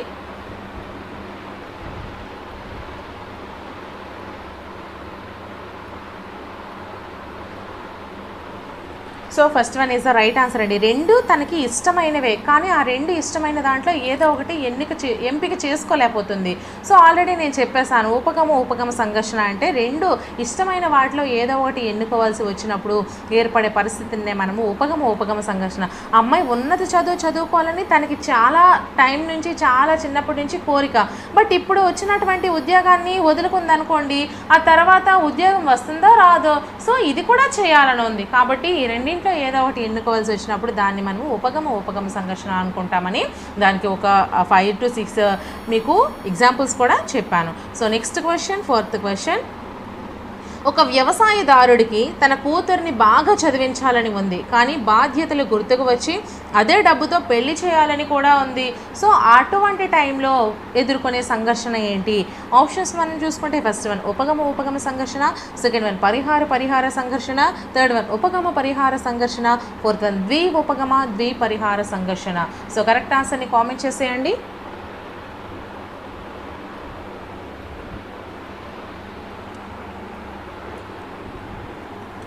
ఇది కూడా first one is right answer అండి. ఉపగమ సంఘర్షణ. ఒక వ్యవసాయదారుడికి తన కూతుర్ని బాగా చదివించాలని ఉంది కానీ తన బాధ్యతలు గుర్తుకొచ్చి మంచి వాడికి ఇచ్చి ఎక్కువ డబ్బుతో పెళ్లి చేయాలంటే ఒకటి చేయలేడు. కాబట్టి రెండు ఇష్టమే తనకి, కానీ ఏదో ఒకటే చేయవలసిన పరిస్థితి ఏర్పడింది. సో అటువంటి టైంలో ఏర్పడే సంఘర్షణని మనము ఉపగమ సంఘర్షణ అని చెప్పుకుంటాము. ఓకేనా? So next question. ఇప్పుడు ఎవరైనా లైవ్లోకి ఇప్పుడు ఎంటర్ అయితే మాత్రం ఫస్ట్ నుంచి చూడండి, ఎందుకంటే ఎక్స్ప్లెనేషన్ మొత్తం నేను ఫస్ట్లో ఇచ్చాను. Next fifth question. దూర ప్రాంతానికి పదోన్నతిపై వెళ్ళాలని లేదు కానీ వెళ్ళలేకపోవడం వలన పదోన్నతి వదులుకోవాలని కూడా లేదు. సో ఇటువంటి సందర్భంలో ఏర్పడే మనకి సంఘర్షణ ఏంటి?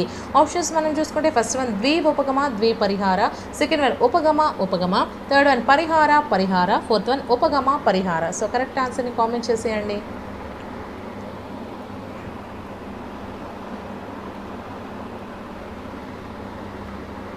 So third one is the right answer అండి. పరిహార సంఘర్షణ.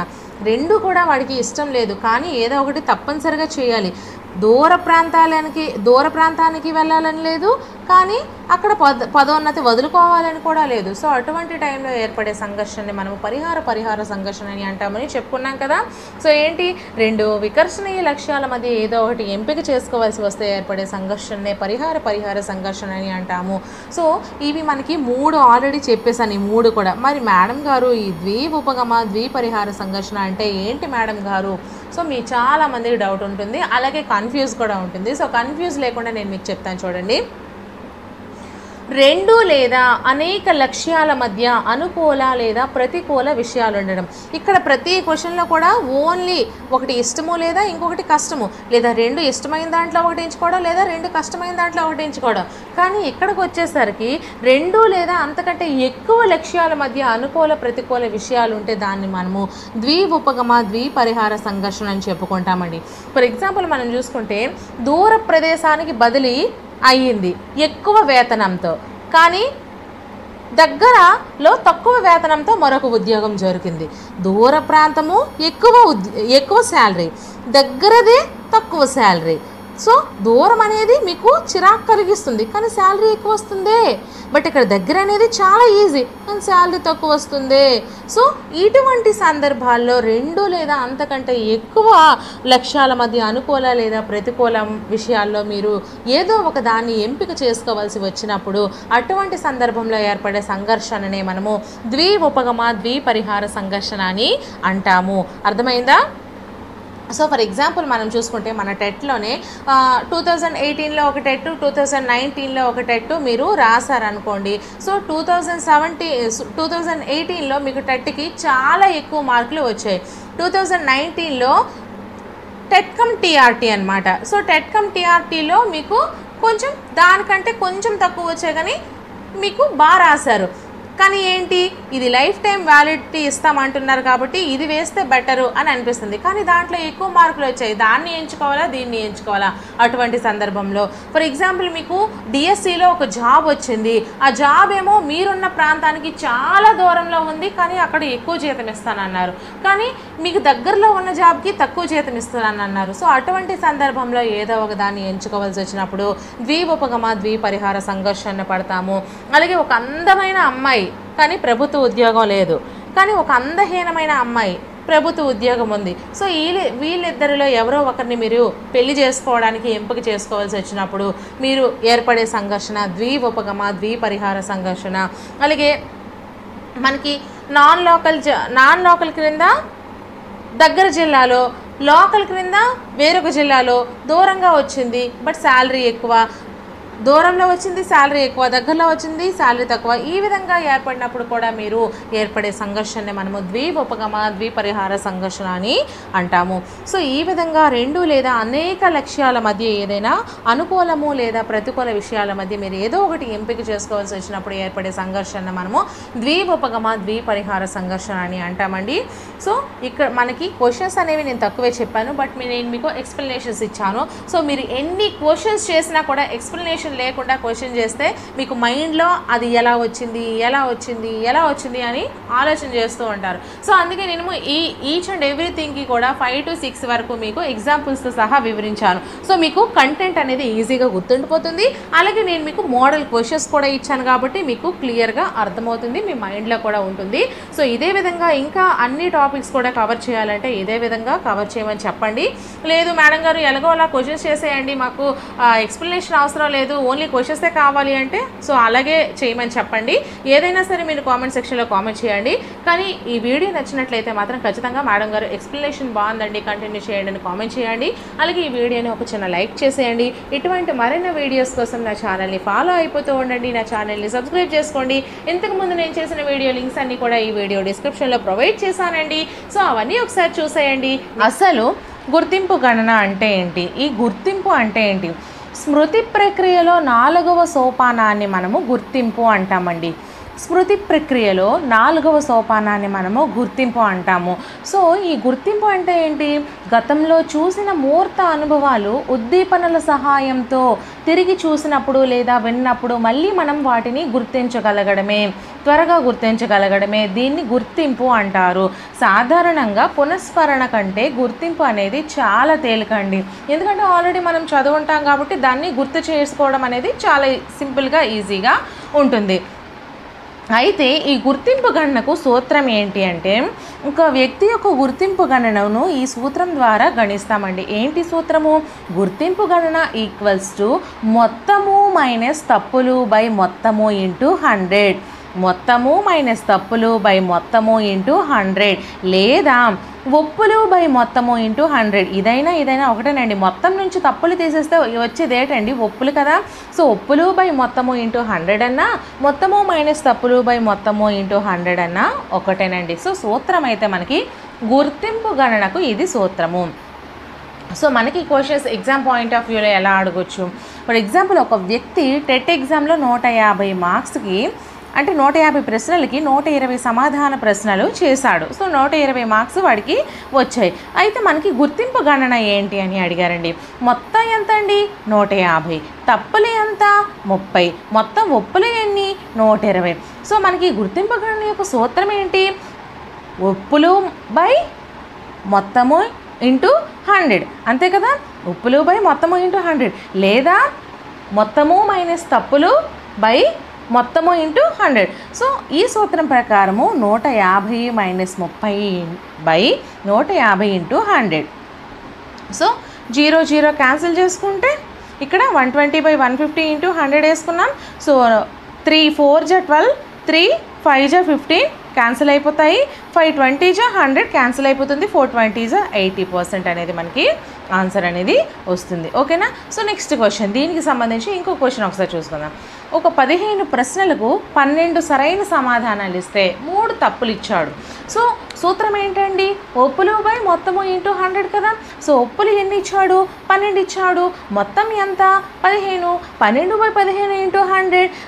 3 5ల 3 4ల 5 20ల. So 4 into 20 equals to 80%. So ఈ విధంగా మనకి క్వశ్చన్స్ అడిగే అవకాశం అయితే ఉంది. సో నెక్స్ట్ మనం ఏం చూసుకుంటాము? పొదుపు గణన సూత్రం అండి. సో పొదుపు గణన అంటే ఏంటి?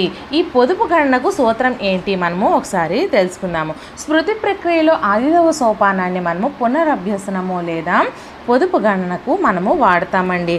ఈ స్మృతి ప్రక్రియలో ఈ పొదుపు పద్ధతి అనేది పునరభ్యసన కాలము ఇంతకుముందు అభ్యసించడానికి పట్టిన కాలం కంటే మనకి తక్కువ ఉంటుంది. కాబట్టి దీన్ని మనము పొదుపు పద్ధతి అని కూడా అంటాము. సో దీనికి మనము ఏ సూత్రాన్ని వాడుతాము? అసలు ప్రయత్నాలు మైనస్ పునరభ్యసన ప్రయత్నాలు బై అసలు ప్రయత్నాలు ఇంటూ 100. ఏంటండి? ఒకసారి సూత్రం మరొకసారి చూసుకోండి. పొదుపు గణనకు సూత్రం అసలు ప్రయత్నాలు మైనస్ పునరభ్యసన ప్రయత్నాలు బై అసలు ప్రయత్నాలు ఇంటూ 100. ఇది మనకి పొదుపు గణన యొక్క సూత్రం అండి. సో మనకి క్వశ్చన్స్ ఏ విధంగా అడుగుతారు ఎగ్జామ్ పాయింట్ ఆఫ్ వ్యూలో?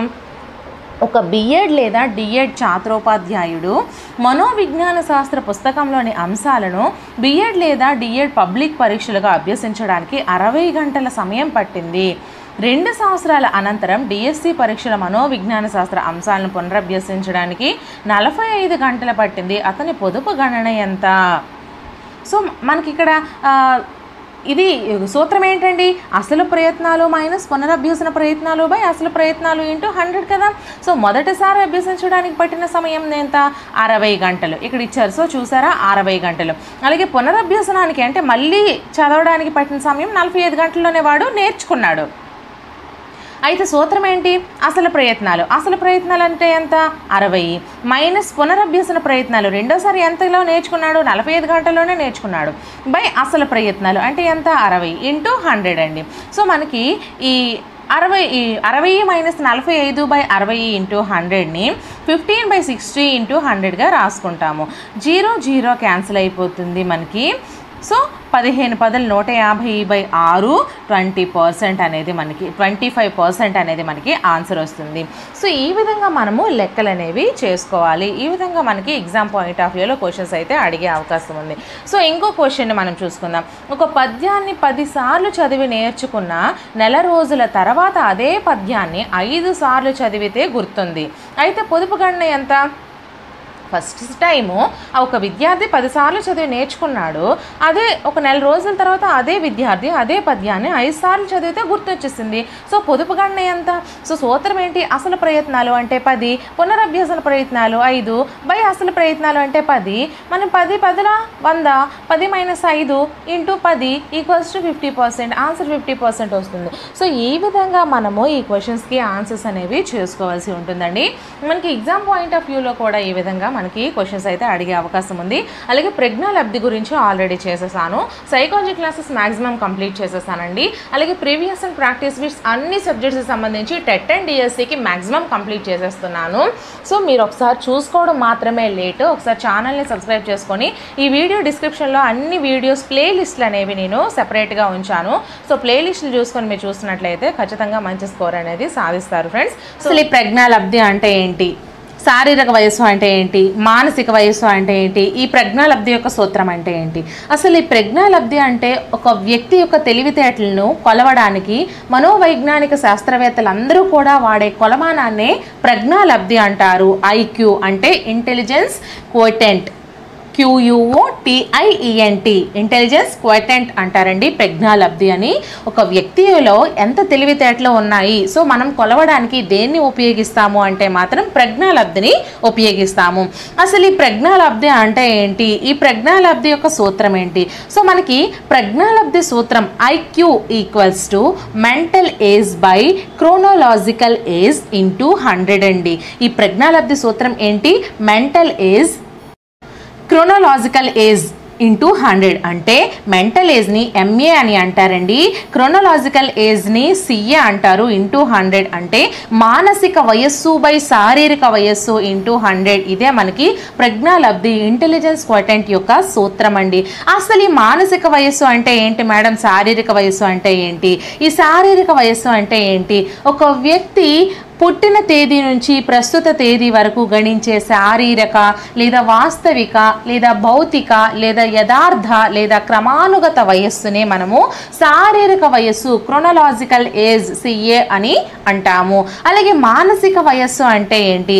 ఒక వ్యక్తి వయస్సుకు తగినట్లుగా అతని బుద్ధి పరిణితి చెందిందా లేదా అనే విషయాన్ని తెలుసుకునే ప్రయత్నంలో వాడే దాన్నే మనము మానసిక వయస్సు అంటాము. ఫర్ ఎగ్జాంపుల్ మనం చూసుకున్నట్లయితే ఒక వ్యక్తి యొక్క సాధనను లేదా నిష్పాదనను తెలియజేసేది మానసిక వయస్సు అవుతుంది. అంటే ఒక 8 సంవత్సరాల విద్యార్థి 12 సంవత్సరాల వారికి నిర్దేశించిన అంశాలను కూడా వాడు చేసేసాడు అనుకోండి, సో అటువంటప్పుడు దాన్ని మనము మానసిక వయస్సు అంటాము. 8 సంవత్సరాల వ్యక్తి 8 సంవత్సరాలదే కాకుండా 12 సంవత్సరాల వాళ్ళకి ఇచ్చినటువంటి లెక్కలను కూడా వాడు చేసేస్తున్నాడు. కాబట్టి ఈ 12 సంవత్సరాల వరకు చేసేసే లెక్కలు అనేది మనకి మానసిక వయస్సు అవుతుందండి. ఈ 8 సంవత్సరాలు అనేది మనకి శారీరక వయస్సు అవుతుంది. ఓకేనా, మీకు డిఫరెన్స్ అనేది అర్థమైంది కదా. అలాగే ఈ యొక్క మానసిక వయస్సు శారీరక వయస్సు అలాగే ప్రజ్ఞాలబ్ధి యొక్క సూత్రం ఏంటి అంటే మానసిక వయస్సు బై శారీరక వయస్సు × 100, MA by CA × 100, mental age by chronological age × 100. So ఇది మనకి సూత్రం. సో ఈ సూత్రాన్ని ఉపయోగించి మనకి క్వశ్చన్స్ ఏ విధంగా అడగొచ్చు, ఈ సూత్రాన్నే మనకి క్వశ్చన్ అనేది అడిగారండి చాలా టైమ్స్. ఒక 2 టైమ్స్ మనకి టెట్లో రావడం అయితే జరిగింది. సో ఇది మీరు ఫార్ములా అనేది చాలా జాగ్రత్తగా గుర్తుపెట్టుకోవాల్సి ఉంటుంది. ఎందుకంటే ఫార్ములాని కూడా మీకు 2 టైమ్స్ అడిగారు టెట్లో. సో జాగ్రత్తగా గుర్తుపెట్టుకోండి. అలాగే మనము ఫస్ట్ క్వశ్చన్ ఒకసారి చూసుకుందామండి. సో MA అంటే మెంటల్ ఏజ్, అలాగే CA అంటే క్రోనోలాజికల్ ఏజ్. మానసిక వయస్సును MA అంటాము, శారీరక వయస్సును CA అంటాము. So MA = 10 years, CA = 10 years. అయితే IQ ఎంత, ప్రజ్ఞాలబ్ధి ఎంత అని అడిగారండి. సో IQకు సూత్రం ఏంటండి? MA బై CA × 100 కదా. సో మెంటల్ ఏజ్ అంటే మానసిక వయస్సు బై క్రోనోలాజికల్ ఏజ్ శారీరక వయస్సు × 100. సో మనకి మెంటల్ ఏజ్ ఏమి ఇచ్చారండి? 10 ఇచ్చారు. అలాగే CA ఏమి ఇచ్చారండి? 10 ఇచ్చారు. × 100 ఏమవుతుంది? 10కి 10 డివైడ్ అయిపోతే మనకి 100. సో మనకి MA సిఏ రెండు సమానం ఈక్వల్గా ఉండేటప్పుడు మనకి ప్రజ్ఞాలబ్ధి అనేది కాన్స్టెంట్గా ఉంటుంది, 100 మాత్రమే వస్తుంది. సో మనకి ఇది కూడా అడగొచ్చండి, మానసిక వయస్సు అలాగే శారీరక వయస్సు రెండు సమానంగా ఉండేటప్పుడు ఒక వ్యక్తి యొక్క ప్రజ్ఞాలబ్ధి అనేది ఏ విధంగా ఉంటుంది అంటే మీరు 100 అని ఈజీగా ఆన్సర్ చేసేయాలండి. సో దీంట్లో మీరు 2 క్వశ్చన్స్కి ఆన్సర్ అనేది చాలా ఈజీగా తెలుసుకున్నారు. సో నెక్స్ట్ మోడల్ ఏ విధంగా వస్తుంది, ఎంఏ అనేది 10 సంవత్సరాలు, ఐక్యూ అనేది 120 సంవత్సరాలు 120 అయితే సిఏ ఎంత? సో చూసారా, ఎంఏ అంటే మానసిక వయస్సు ఇచ్చాడండి, అలాగే ఐక్యూ ఇచ్చాడు, కానీ శారీరక వయస్సుని కనుగొమని చెప్పారు. సో మనము ఎలా వేయాలి, అప్పుడు మనకేంటి సూత్రం ఏంటి, IQ equals to MA by CA into 100 కదా. సో మనకి ఇక్కడ ఏమి ఇచ్చారు, ఎంఏ ఇచ్చాడు, ఐక్యూ ఇచ్చాడు, అంటే ఐక్యూ ప్లేస్లో 120 వేసాము, అలాగే ఎంఏ ప్లేస్లో 10 వేసాము, సిఏ అని మనము ఇలాగా ఉంచేసాము, అంటే శారీరక వయస్సుని అలా మనకి కనుగొమని చెప్పాడు. సో ఇంటూ 100, సో 120 ఇంటూ ఈ సిఏ అనేది ఇక్కడికి వస్తే ఇంటూ అవుతుంది కదా. సో మనకి 120 into CA equals to 10 into 100 అండి, ఓకేనా. సో సిఏ ఈక్వల్స్ టు ఈ 120 అనేది యువతలకు వస్తే ఏమవుతుంది, డివైడెడ్ బై అవుతుంది కదా. సో 10 ఇంటూ 100 1000 బై 120, 0కి 0 పోతే మనకి 100 బై 12 అవుతుంది. సో 8.3 ఇయర్స్ అవుతుందండి. 8.3 ఇయర్స్ అంటే 8.3 సంవత్సరాలు అవుతుంది, అంటే శారీరక వయస్సు 8.3 సంవత్సరాలు అవుతుంది. సో ఈ విధంగా కూడా మనకి క్వశ్చన్ మోడలింగ్ అనేది ఉంటుంది. సో జాగ్రత్తగా మీరు చూసుకోండి. So next question, third question. So third question వచ్చేసరికి మనకి సిఏ ఈక్వల్స్ టు 10 ఇయర్స్ ఇచ్చారండి, అంటే శారీరక వయస్సు ఇచ్చేశాడు, అలాగే ఐక్యూ ఈక్వల్స్ టు 120 ఇచ్చాడు, కానీ మానసిక వయస్సుని ఇక్కడ కనుగొమని చెప్పారండి. సో ఇంతకు ముందు క్వశ్చన్లో మనము శారీరక వయస్సును కనుగొన్నాము, ఇప్పుడు క్వశ్చన్లో మనము మానసిక వయస్సును కనుక్కోవాల్సి వస్తుంది. సో మనకి ఐక్యూ సూత్రం ఏంటండి, IQ equals to MA by CA into 100 కదా. సో ఐక్యూ ప్లేస్లో మనకి ఎంత ఇచ్చారు, 120 ఇచ్చారు, అలాగే మనకి సిఏ ప్లేస్లో ఎంత ఇచ్చారు, 10 ఇచ్చారు, ఎంఏని కనుక్కోమన్నారు. సో 120 ఇంటూ 10, ఈ 10 అవతలకు వస్తే ఇంటూ అవుతుంది కదా. So 120 into 10 equals to MA into 100. So MA equals to 120 by 10 by 100 అవుతుంది, ఎందుకంటే ఇక్కడికి వస్తే మనకి ఇది డివైడెడ్ బై అవుతుంది. So MA equals to 12 years 12 సంవత్సరాలు, ఓకేనా. సో ఇటువంటి మోడల్లో కూడా మనకి క్వశ్చన్స్ అనేవి అడగడం జరుగుతుంది. సో నెక్స్ట్ క్వశ్చన్ మనకి ఏ విధంగా అడుగుతారు, ఇది చాలా జాగ్రత్తగా మీరు చూడాలండి. సో 8 సంవత్సరాల వయస్సు గల ఒక విద్యార్థి 8 సంవత్సరాల వయోపరిమితి గల ప్రజ్ఞామాపనలోని అన్ని అంశాలను సాధించేశాడు, ఓకే. 9వ సంవత్సరం వయోపరిమితి పరీక్షలో 4 అంశాలు సాధించాడు, 10 సంవత్సరాల వయోపరిమితి పరీక్షలో 3 అంశాలు సాధించాడు, 11 సంవత్సరాల వయోపరిమితి పరీక్షలో 1 అంశం అండి, ఇది 1 అంశాన్ని సాధించాడు, అలాగే 12 సంవత్సరాల వయోపరిమితి పరీక్షలో ఏటి సాధించలేదు. అయినా అతని యొక్క మానసిక వయస్సు ఎంత, ప్రజ్ఞాలబ్ధి ఎంత, ఓకేనా. ఇవంతా కూడా మనకి శారీరక వయస్సు గురించేనండి, ఓకేనా. శారీరక వయస్సు గురించి మాత్రమే ఇక్కడ ఇచ్చారు. సో ఫస్ట్ శారీరక వయస్సుకు సమానమైన మానసిక పరీక్షను పూర్తి చేశాడు కాబట్టి ఈ శారీరక వయస్సు ప్రకారము మనము మానసిక వయస్సును ఫస్ట్ కనుగోవాల్సి ఉంటుంది. సో ఫస్ట్ మనకి ఏమి ఇచ్చాడు, విద్యార్థి మొదట 8 సంవత్సరాల శారీరక వయస్సుకు సమానమైనటువంటి మానసిక పరీక్షను పూర్తి చేస్తాడు, కాబట్టి 8 సంవత్సరాలు ఇంటూ 12 నెలలు కదా, మొత్తం కంప్లీట్ చేశాడు, అంటే 8వ సంవత్సరానికి సంబంధించింది అంతా పూర్తి చేశాడు, కాబట్టి 12 నెలలు ఇంటూ 8 సంవత్సరాలు, సో మనకి 96 నెలలు. అలాగే 9వ సంవత్సరానికి సంబంధించిన పరీక్షలో 4 అంశాలను మాత్రమే సాధించాడు, ఇంటూ 2 8 నెలలు. ఈ 2 అనేది మీకు ఎందుకు వచ్చిందనేది నేను తర్వాత చెప్తాను. అలాగే 10 సంవత్సరాల పరీక్షలో 3 అంశాలు సాధించాడు, ఇంటూ 2 6 నెలలు. 11 సంవత్సరాల పరీక్షలో 1 అంశాన్ని సాధించాడు, ఇంటూ 2 నెలలు. 12 సంవత్సరాల పరీక్షలో అసలు ఏమీ సాధించలేడు, కాబట్టి 0 ఇంటూ 2 0 అవుతుంది. సో మొత్తం మనం యాడ్ చేస్తే ఇది మనకు వచ్చేది మానసిక వయస్సు అవుతుంది, ఓకేనా. ఇక్కడ ఇవి ఇచ్చినవన్నీ శారీరక వయస్సుకు సంబంధించినటువంటి అంశాలను ఎన్నెన్ని సాధించాడు అనేది మనం లెక్క కడితే వచ్చేదాన్ని మనము మానసిక వయస్సు అని అంటామని చెప్పుకున్నాం కదా. సో ఈ 2తో ఎందుకు డివైడ్ చేస్తాము అంటే ఇక్కడ మనము కొన్ని పాయింట్స్ అనేవి గుర్తు చేసుకోవాలి ఫ్రెండ్స్. అవి ఏంటంటే విద్యార్థులు విద్యార్థులు పూర్తిగా పరీక్ష చేయలేనంత వరకు కూడా మనము పరీక్షలు వాళ్ళకి ఫస్ట్ నిర్వహించవలసి ఉంటుంది. ఇది మనకి ఫస్ట్ పాయింట్ అండి. ప్రతి 6 నెలలను ఒక వయోపరిమితిగా గణిస్తారు. ఓకేనా, ప్రతి 6 నెలల్ని ఒక వయోపరిమితిగా గణిస్తాము. కాబట్టి సంవత్సరానికి ఎన్నిసార్లు అవుతుందండి? 2 టైమ్స్ అవుతుంది కదా. 6 నెలలకి ఒకసారి మనం తీసుకుంటే సంవత్సరానికి 2 సార్లు అవుతుంది. కాబట్టి ప్రతి అంశానికి 2 నెలలు లేదా 2 మార్కులుగా మనం తీసుకున్నాము. అందుకే మీకు ఇక్కడ చెప్పాను ఏంటి, ప్రతి అంశాన్ని కూడా 2 చేత ఎందుకు గుణించాను అంటే మనకి సంవత్సరానికి 2 అని చెప్పాను కదా, 6 నెలల్ని ఒకదానిగా పరిగణిస్తామని. కాబట్టి సంవత్సరం వచ్చేసరికి 2, కాబట్టి ఇక్కడ నేను 2తో ఇక్కడ గుణించడం జరిగింది. అర్థమైందా? ఇక్కడ 2తో ఎందుకు గుణించాను అంటే సంవత్సరాన్ని మనము 2 భాగాలుగా తీసుకుంటాము, ప్రతి 6 నెలలకి ఒక భాగం క్రింద. కాబట్టి ఈ యొక్క పరీక్షల్లో వాళ్ళు నెగ్గినటువంటి అంశాలను 2 చేత గుణిస్తే వచ్చేటువంటి వాటిని మనము మొత్తం కలిపి వచ్చేదాన్నే మానసిక వయస్సుగా తెలుసుకుంటాము. సో మనకి ఇక్కడ మానసిక వయస్సు అనేది 112 నెలలు అని తెలిసిపోయింది. సో నెక్స్ట్ ఏం చేస్తాము, శారీరక వయస్సు ఎంత? 8 సంవత్సరాలు. 8 సంవత్సరాలు పిల్లడే కదా, కాబట్టి ఇంటూ 12 అంటే 96 నెలలు. ఇక్కడ అన్నీ కూడా మనము నెలల్లో తీసుకున్నాము, కాబట్టి శారీరక వయస్సును కూడా మనము నెలలుగా తీసుకుందాము. మానసిక వయస్సుని ఇక్కడ నెలలుగా తీసుకున్నాం కదా, సో శారీరక వయస్సును కూడా మనము నెలలుగా తీసుకుందాము. అంటే 8 × 12 వచ్చేసరికి మనకి 96 నెలలు అవుతుంది. అలాగే మానసిక వయస్సు మనకి ఎంత వచ్చింది? 112 నెలలు వచ్చింది. సో మనకి ఇప్పుడు మానసిక వయస్సు తెలిసిపోయింది, శారీరక వయస్సు తెలిసిపోయింది. సో ప్రజ్ఞాలబ్ధి సూత్రం ఏంటి? IQ = MA/CA × 100 = MA ఎంత? 112. అలాగే CA ఎంత? 96 × 100 = 116.6. ఓకేనా? సో ఇది మనకి ఆన్సర్ అనేది అవుతుంది. ఓకేనా? సో మనకి ఇటువంటి క్వశ్చన్స్ని ఈ విధంగా వాళ్ళు నెలల్లో ఇస్తే మనం నెలల్లో కట్టాలి, సంవత్సరాల్లో ఇస్తే సంవత్సరాల్లో కట్టాలి. సో మీరు ఇక్కడ జాగ్రత్తగా గుర్తుపెట్టుకోవాల్సిన పాయింట్స్, ప్రతి 6 నెలల్లో ఒక వయోపరిమితిగా గణించాలి. అలాగే పరీక్షలోని ప్రతి అంశానికి కూడా 2 నెలలు లేదా మార్కుల్ని మనము తీసుకొని గుణిస్తేనే వచ్చేవి మనకి ఆన్సర్లో చేయాలి. అలాగే విద్యార్థులను పూర్తిగా పరీక్ష పూర్తి చేయలేనంత వరకు, వాళ్ళు ఎన్ని సంవత్సరాల వరకు అయితే వాళ్ళు పరీక్షను పూర్తి చేయలేరు అటువంటి అక్కడ వరకు మనం లెక్కించి మానసిక వయస్సును అనేది మనము లెక్కలోకి తీసుకోవాల్సి వస్తుంది.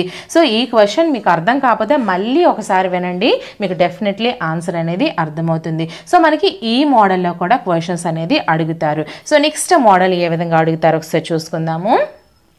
సో 16 సంవత్సరాల పిల్లవాడి ప్రజ్ఞాలబ్ధి 75. అతని మానసిక వయస్సు ఎంత? 16 సంవత్సరాలు అనేది ఏంటండి? శారీరక వయస్సు అంటే CA. ఓకేనా?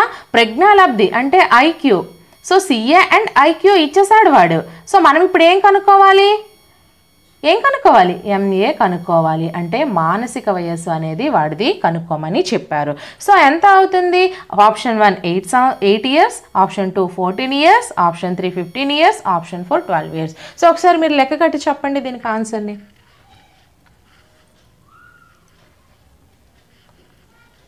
కామెంట్ చేయండి ఎంత ఆన్సర్ వచ్చిందనేది. ఓకే, నేనైతే వివరిస్తాను, ఎక్స్ప్లెనేషన్ చేస్తాను. ఆన్సర్ వచ్చేసరికి 12 ఇయర్స్ అండి. ఈ 12 ఇయర్స్ ఎలా వచ్చిందనేది మనము చూసుకుందాము.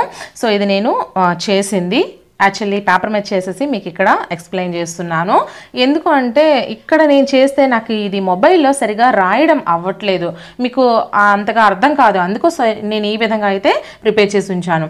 So MA/CA × 100 = 75. మనకి 75 అంటే ఎంత?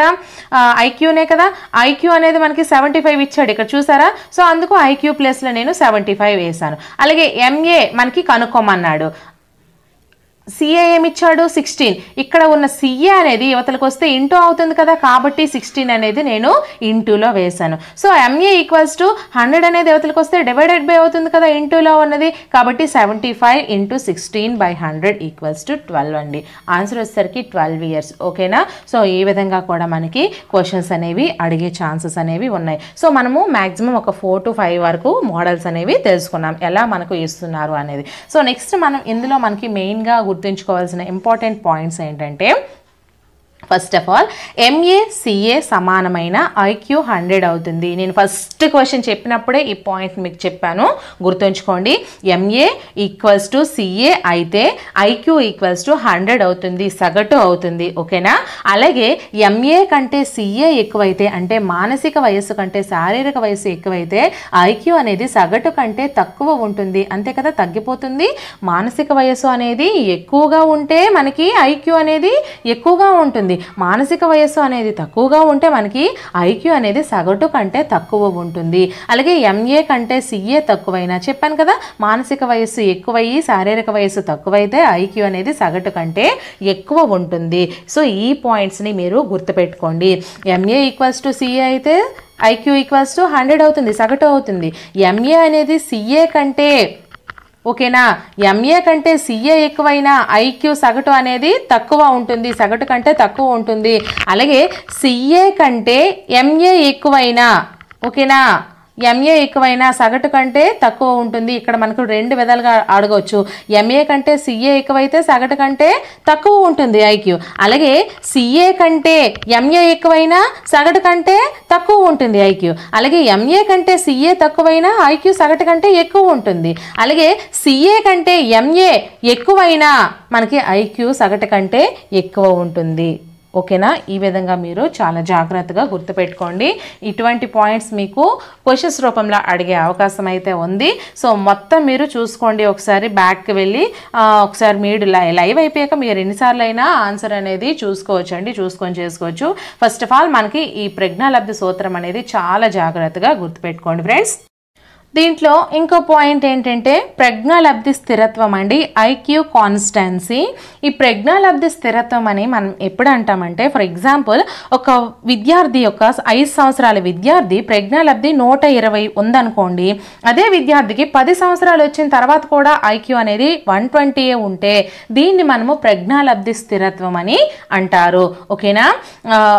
ఇప్పుడు మనము ఎంఏ సిఏ తీసుకున్నాం కదా, ఈ ఎంఏ ప్లేస్లో మానసిక వయస్సు ప్లేస్లో 6 ఉంచి, అలాగే 5 సంవత్సరాల వయసు, శారీరక వయసు 5 సంవత్సరాలు కదా, సో ఉండేటప్పుడు 120 అయ్యిందనుకో, అదే ఆ విద్యార్థి యొక్క 10 సంవత్సరాల వయసులో కూడా సేమ్ ఉందనుకోండి, సో అటువంటప్పుడు మనము ప్రజ్ఞాలబ్ధి స్థిరత్వం అని అంటారు.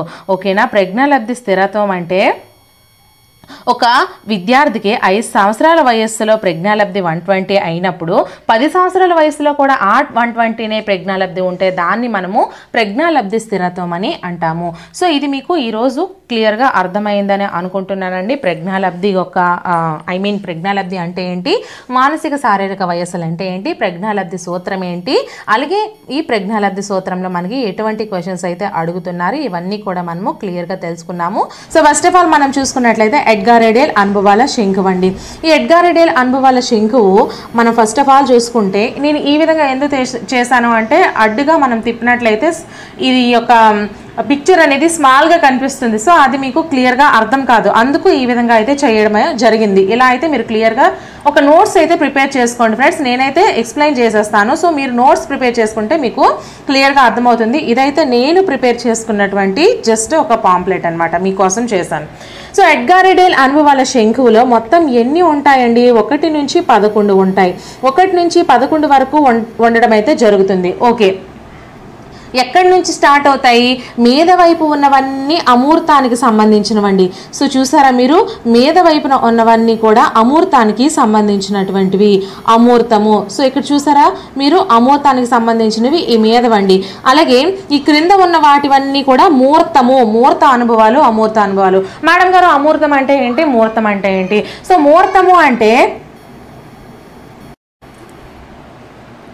మూర్తము అంటే కంటికి కనిపించే వాటిని మూర్తము అంటారండి.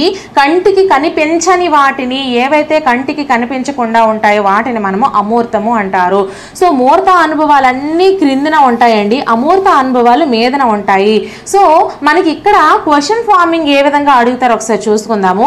ఒక ఉత్తమ ఉపాధ్యాయుడు అనుసరించే క్రమము 1 నుంచి 11 వరకు అంటే ఈ మూర్తము నుండి అమూర్తం వైపుకి ఇలా వెళ్ళాలండి. ఒక ఉత్తమ ఉపాధ్యాయుడు ఉపాధ్యాయుడు అనుసరించవలసినవి. ఫర్ ఎగ్జాంపుల్ ఒక పిల్లలకి చెప్పాలనుకోండి, వాడు ఫస్ట్ ఆ ఉపాధ్యాయుడు ప్రత్యక్ష ప్రయోగాత్మక అనుభవాల్ని చేయాలి, ఆ తర్వాత కల్పిత అనుభవాలు కల్పించాలి, నాటకీకరణము, తర్వాత ప్రదర్శనలు, ఇవన్నీ చేసుకుంటూ వెళ్తేనే వాడికి శాబ్దిక చిహ్నాలు అంటే కంటికి కనిపించకపోయినా సరే వాడు గుర్తించగలుగుతాడు. ఎప్పుడు ఆ స్టేజ్కి వాడు వెళ్ళినప్పుడు మాత్రమే. బట్ 1వ తరగతి పిల్లాడికి ఒరే ఒక పొట్లకాయ అంటే ఏమని తెలుస్తుంది, వాడికి అస్సలు తెలియదు. సో మీరు ఏం చేయాలి, చూపించాలి, చేత్తో పట్టుకొని చూపిస్తే వాటిని ఏమంటారు, ప్రత్యక్ష ప్రయోగాత్మక అనుభవాలు అంటారు.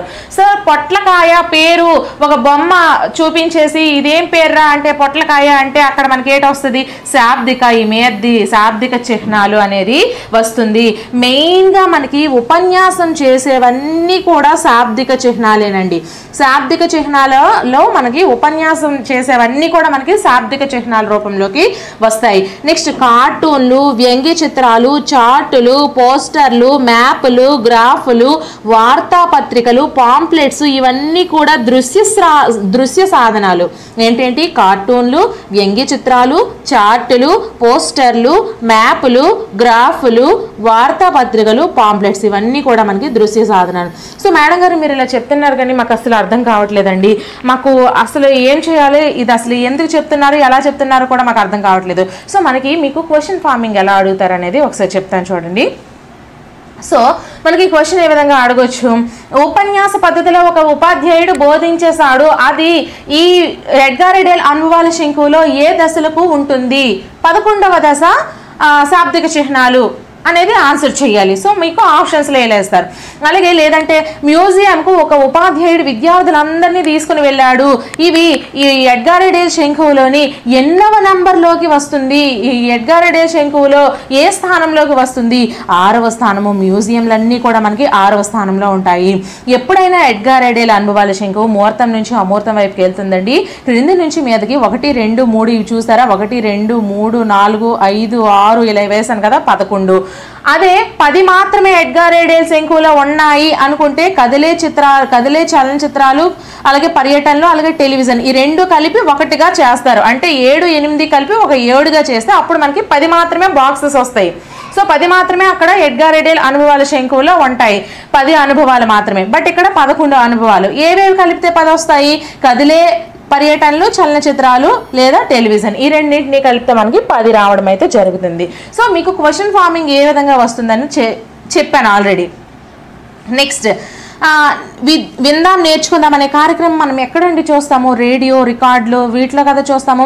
సో విందాం నేర్చుకుందాం అనే కార్యక్రమం ద్వారా ఒక ఉపాధ్యాయుడు ఒక పిల్లవాడికి బోధిస్తున్నాడు. సో ఇది ఎడ్గార్ ఎడెల్ అనుభవాల శంకువులో ఏ దశలో ఉంటుంది అనేసి మనకు కొన్ని ఆప్షన్స్ ఇస్తాడు. అప్పుడు మీరు ఆన్సర్ ఏం చేయాలి, రేడియో రికార్డులు లేదా కదలని సాధనాలు.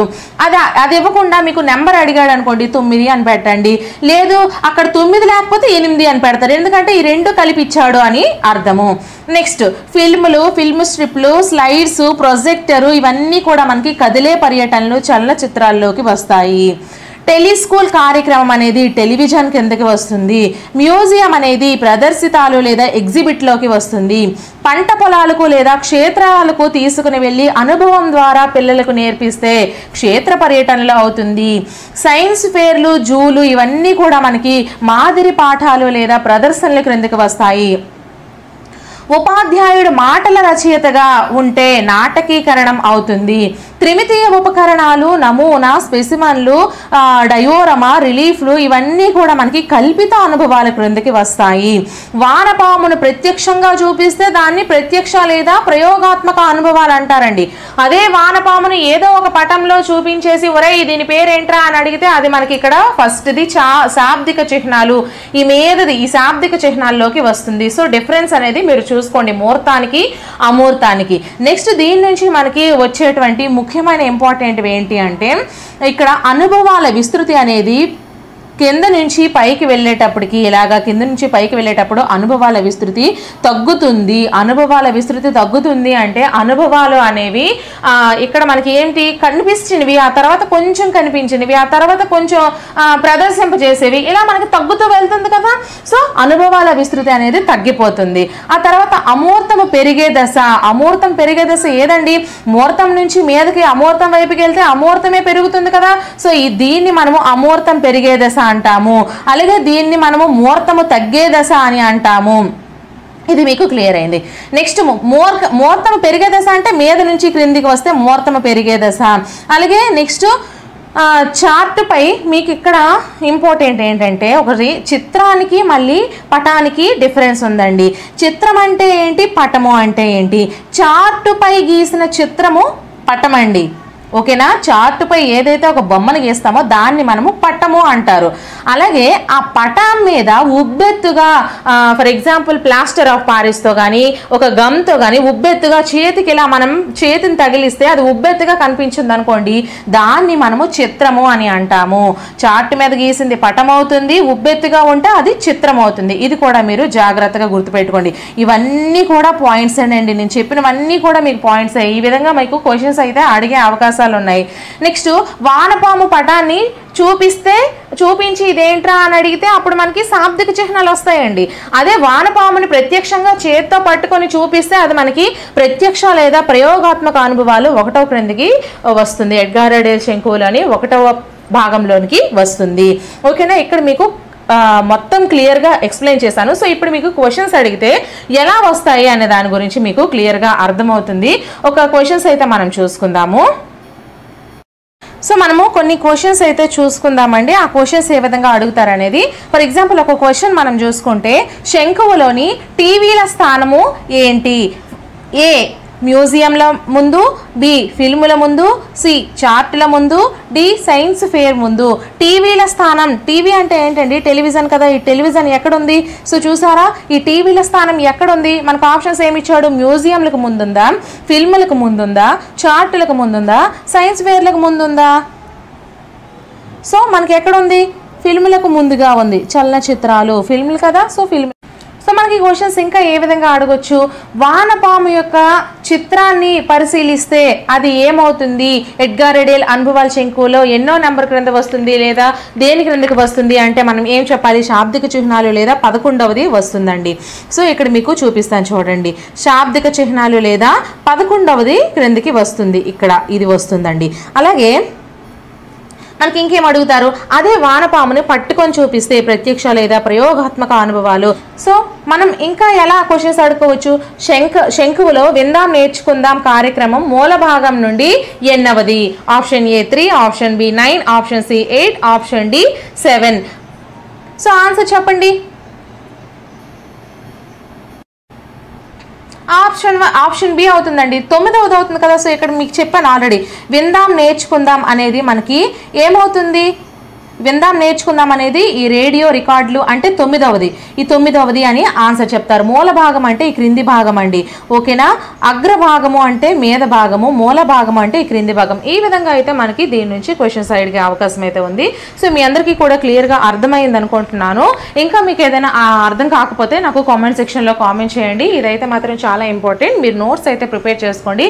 నేను చెప్పిన ప్రతి పాయింట్ని మీరు నోట్స్గా ప్రిపేర్ చేసుకుంటే మాత్రం మీకు క్లియర్గా అర్థమవుతుంది.